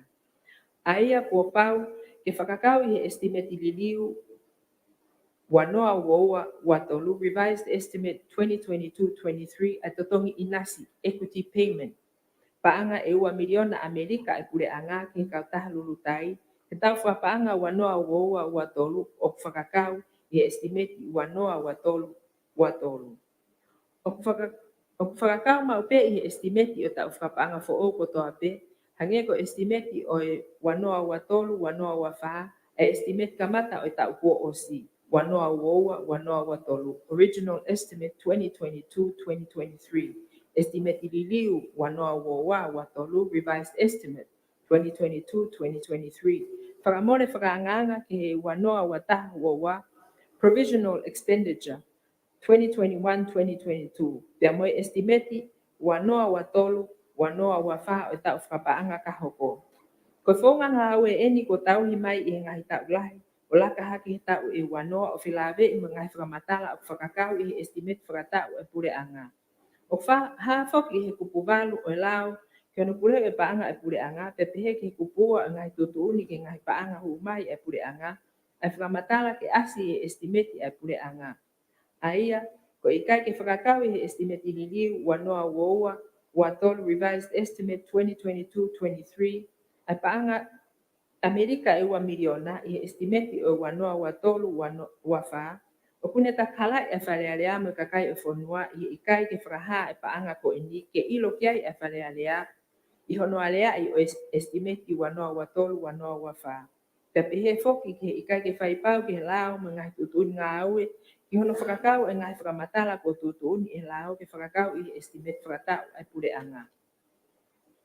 Totongi ko ngā honoua paanga Amerika e 4.25 miliona o wakapuna fo'o ai lulutai e pure anga. Na ikai ke o mai e pale nia whakamatala tohi ke whakapapau mai e koe paanga ahai na totongi ake ai kautaha lulutai e kautaha lulutai ai ko ngā honoua o totongi koe paanga e 4.25 miliona Amerika ke kautaha leiling pe koe paanga whakatau inasi ai pure anga pe koe no ai kautaha lulutai kai malu e pure anga.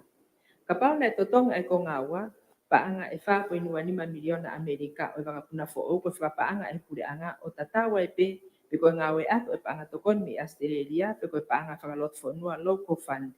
Ko pau ke whakakau i he estimate o i wanoa ua tolu, wanoa ua wha o asi i he wahe whakaloto whanua local fund.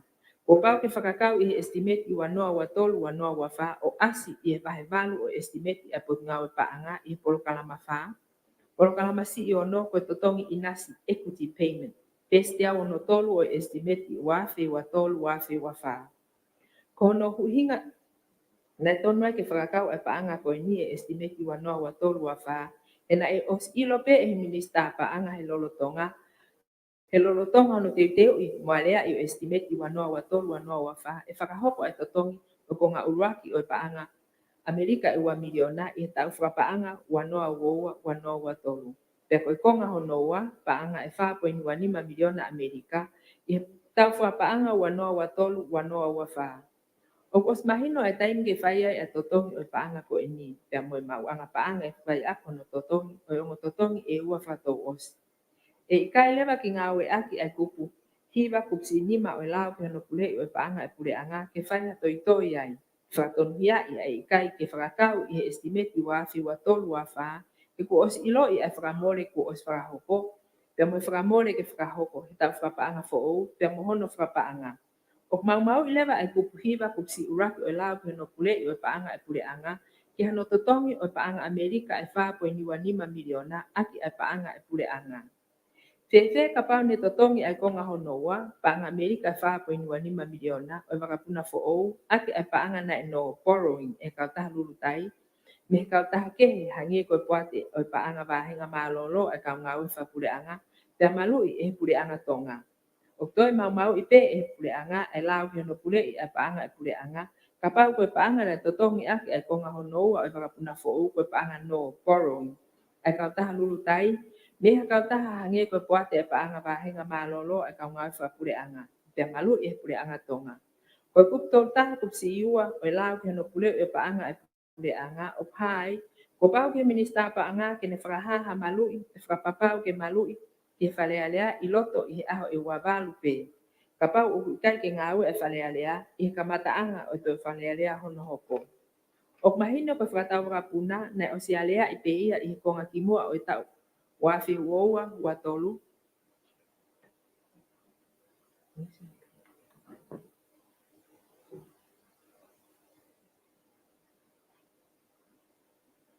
O mahino ko whakatau rapuna na o si alea i peia i konga kimua o tau wafi woa watolu. Ia mea i lelei pe he pale mea minista paanga. Te kuna kau i he poate o kau tale kita o kau taha rapuna lulutai. Ia na mahino o fie mau e kau taha. O whai mea ai no ai kau taha lulutai, o hange ko ngahi no ki mua ai kau taha lulutai, ne malu i he pure anga, ko pau ke malu i ai no ko toa pe, ai kau taha lulutai, he koe kau taha ai pure anga. I ene pe he lewa, na e tonu ke whakahu mai e minista pa anga ai ripoti ke whale alea, whilawe me malu i no ko ni ai kau taha lulutai, e o kulolo tonga whakataha ai whale alea. O mahino na e tari ai no, ai kau taha lulutai, pe mohono malu i e pure anga, o fou i he tuutuuni ai kapineti o hange koe tau taha kupsi uraki o lau pia no pule i apa anga e pule anga ki mua pia tok totongi ai konga honoa i au tata o aposi. Pe toki mau e ka tahaveling e a tafa o aposi wafi watonu. Kapau na ikai ke malu i ano ko ini. Pe aiku o ikai to lava ke ta foki ke sno i paanga wahinga malolo e ka ngawe whapule anga.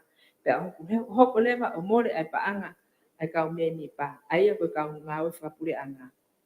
I kai ke whakahoko mai ki wharearea ai malu e pule anga ai no kau taha lulutai. O mau i lewa ku tō taha ku si iua o lau pino pule i ai paanga ai pule anga.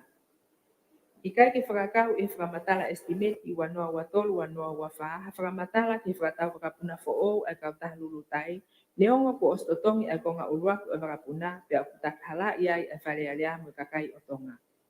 Na i kai pe ke ia whakamatala e taha ke asi i whakamatala pacheti o wafi wa tolu wafa o whilawe i mua whatau whakapuna e kau taha lulutai.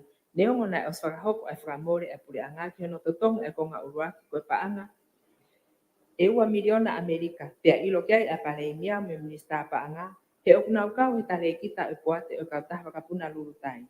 Pea fufu i e whakamatala mahu inga ko e nime e wharearea me kakai o whonua. Pea kumore ai ata ki tua pea mohono whakaha kakato o whakamatala ki he mea au hoko ki ngau whakapaanga e puri anga.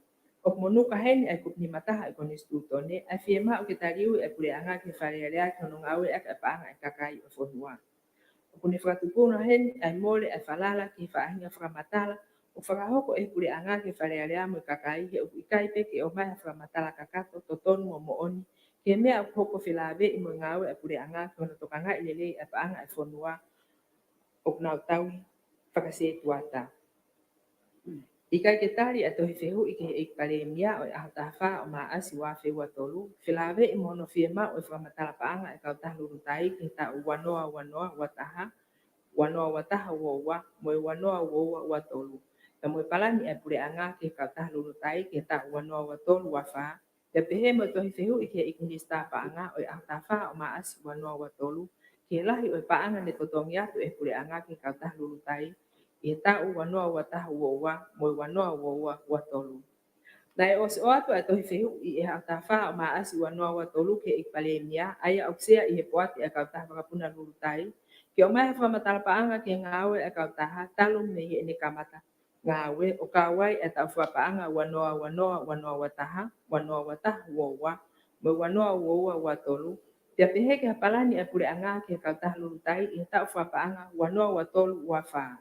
Kau te ki om hataria ke to fehu ko ini o mai ki ahoni o mau hen e tut un ngawe e farearea pa mo kup ni mataha e koni stutone ke tariu ke farearea a no ngawe e pa anga e fonua o ta frase tua ta e pure anga te ikai ke ngatai ko ikai ke o mai e fa matala ke ilo ai me au hoko i ngawe fa pa anga e pure anga mo ka ta pa puna lulutai ai a puloro tonga se ai e paremia pe to kon se ai e minista pa anga o fe pakpake ai mawhai, conflict of interest, o puate o kau taha lulutai, mo mawhai o kabineti ki ono ngau lelei aki e paanga e whonua o kunau tauhi. Fe pakpake o ngai mawhai e kabineti mo puate o kau taha lulutai, serious conflict of interest. Te opsea whakatau ospea e palenia pe kau ki ai ani ihi o kau minista. Ko ui ko tau e palenia me minista paanga, minista ngai ngau lalahi me tokon palenia i puate e kau taha wakapuna lulutai, o pune whakatupunga a te pakpaki e whai tutuuni ki he mea o totonu ke whakahoko o i kai tau ataina a whai tutuuni ke whakahoko a mea o totonu mo whakapotopoto ke ngawe a kiai e paanga e whonua. Ko pare mea pe o sea he poate o kau taha whakapuna lulutai pe whai tutuuni ai ke ave ki pure anga te koia pe o pe sea he kau taha he whakataha e kabineti o tari ai anga tutuuni ne nau whakahoko e poate kau taha whakapuna lulutai ke o mai ki he pure anga ke tari. O te se ape he poate ke sino i paanga mahinga malolo a kau ngawe whakapure anga na whai me iai ai no. Ka pau ko no na whai me iai. O more hen atau ataina ke whai atutu uni o tau. Te a whakatu tamak lahi ke whai ngā maarie ki ano ngawe. Tai totonu aki mo tai whakalao ai paanga e pure anga. O hange o hoko ko eni. I whakatau whakapuna fo o ai kau taha lulutai. O kui kau tau taina ai whai tutuuni ai pale mia me kabineti ke whakapakai lelei pe o tau ai tutuuni o whai e poate ai kau taha whakapuna lulutai o kunesea. Te kawai ai kau me mipa ai kabineti. O kui kai ke lava ke ke tau ataina me minista paanga ke fai e tutuuni o whapoto i hono malu e paanga e whonua kia whahinga tutuuni o nautari ke whakahoko e pureanga ke tokoni ke kautaha whakapuna lulu tai. Koe kau ai paremia me minista ke ngai ngawe lalahi ke poate e kautaha whakapuna lulu tai o whakatutama kia ke tutuuni tau ataina e waa ke whewholau atu whakapuna o i malu e pot ngau e ngai ngawe lalahi o tokanga i e minista. Te aku ikai haofo e whakaata pe special exemption from compliance o whaoange ki kautaha whakapuna lulu tai me wa o whewholau atu whakapuna pe aku lava ke ne wesia lahi heni ai malu a whepuna aki a whakapuna. O kua upe ki ho haa e pailate na ngawe e kautaha whakapuna lulu tai. Ka kuone mawahe he lolotonga ni o pailate i he kautaha whakapuna i tua pureanga.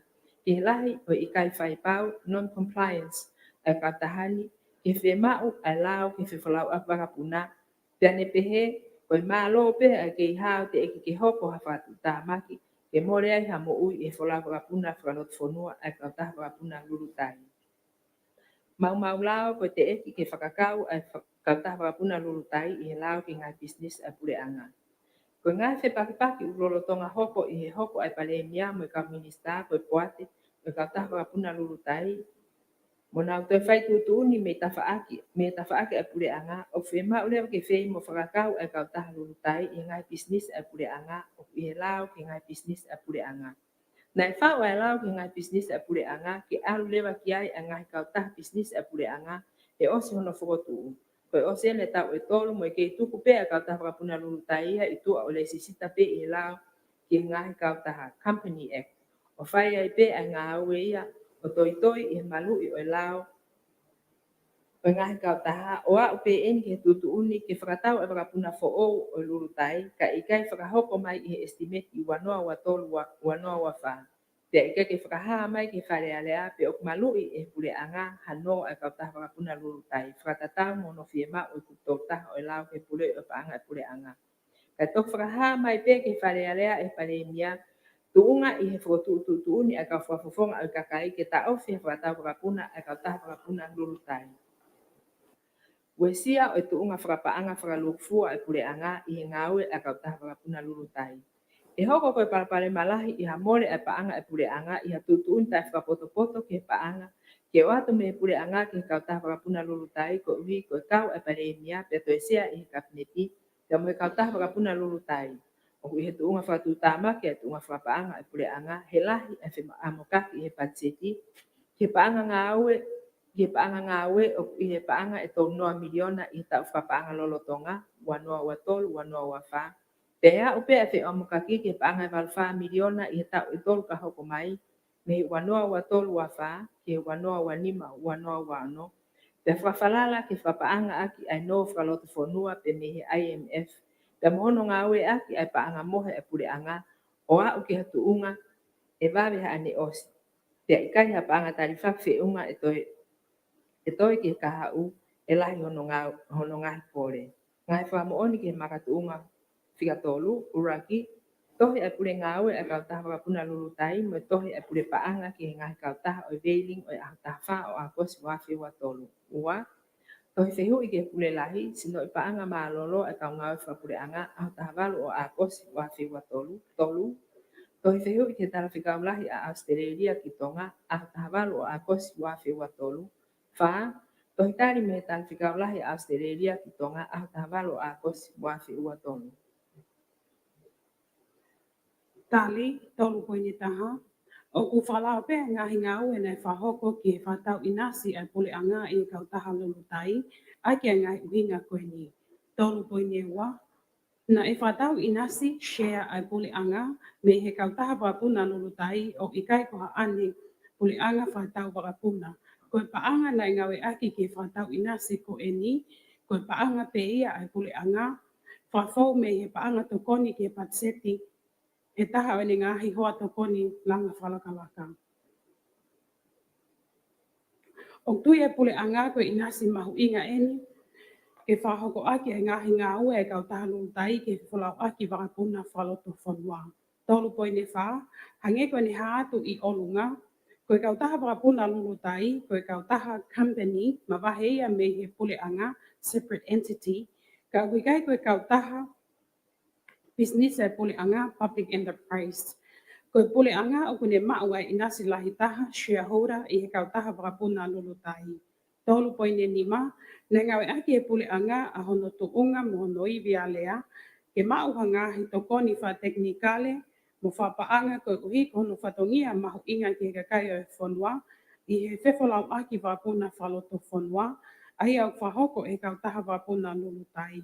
Koe ngahi ale lea koe ni na whahoko mai ia i ngahi tau ki mua o hau mai ki he tauni. Na loto lele i whoki e taha i ngahi hoa ngā ue tokoni ki whalakalaka ke tokoni a pule anga i tawhaaki whewhalau aki wakapuna aviation. Koe uhi, koe nau tui tatau ki he mahu inga o ngā weni ki kakai o e whonua. Tolu poini o no, na whawhau mai e ngahi tokoni ko e ni i e whaunga wha teknikale mo toi whakalahi e tokoni wha patseti i he tau whapaanga wanoa uoua wa tolu.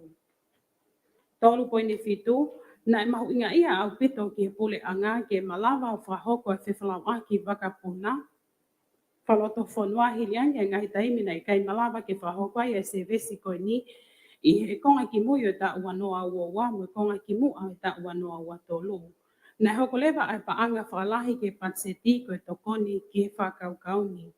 Tolu poine walu, i he taimi na i whawai e whamatala patseti mo patseti estimeti wanoa wa tolu wanoa wa wha, anga maheni o ngata ki maasi wanoa wa tolu, na i whaha ai paanga koe ni i estimeti liliu, revised budget, mea ofa wha ngā ue mo inasi i he malmalu o he potu ngā ue paanga, pe esti te au ni mongfu maa fitu, po kalama ua, po kalama i ki tolu.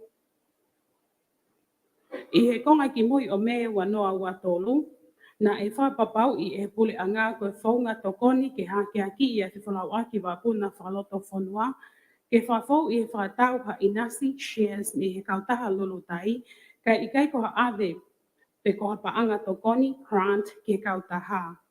Na e whatawa i e pule anga a inasi shares me he kautaha lulutai.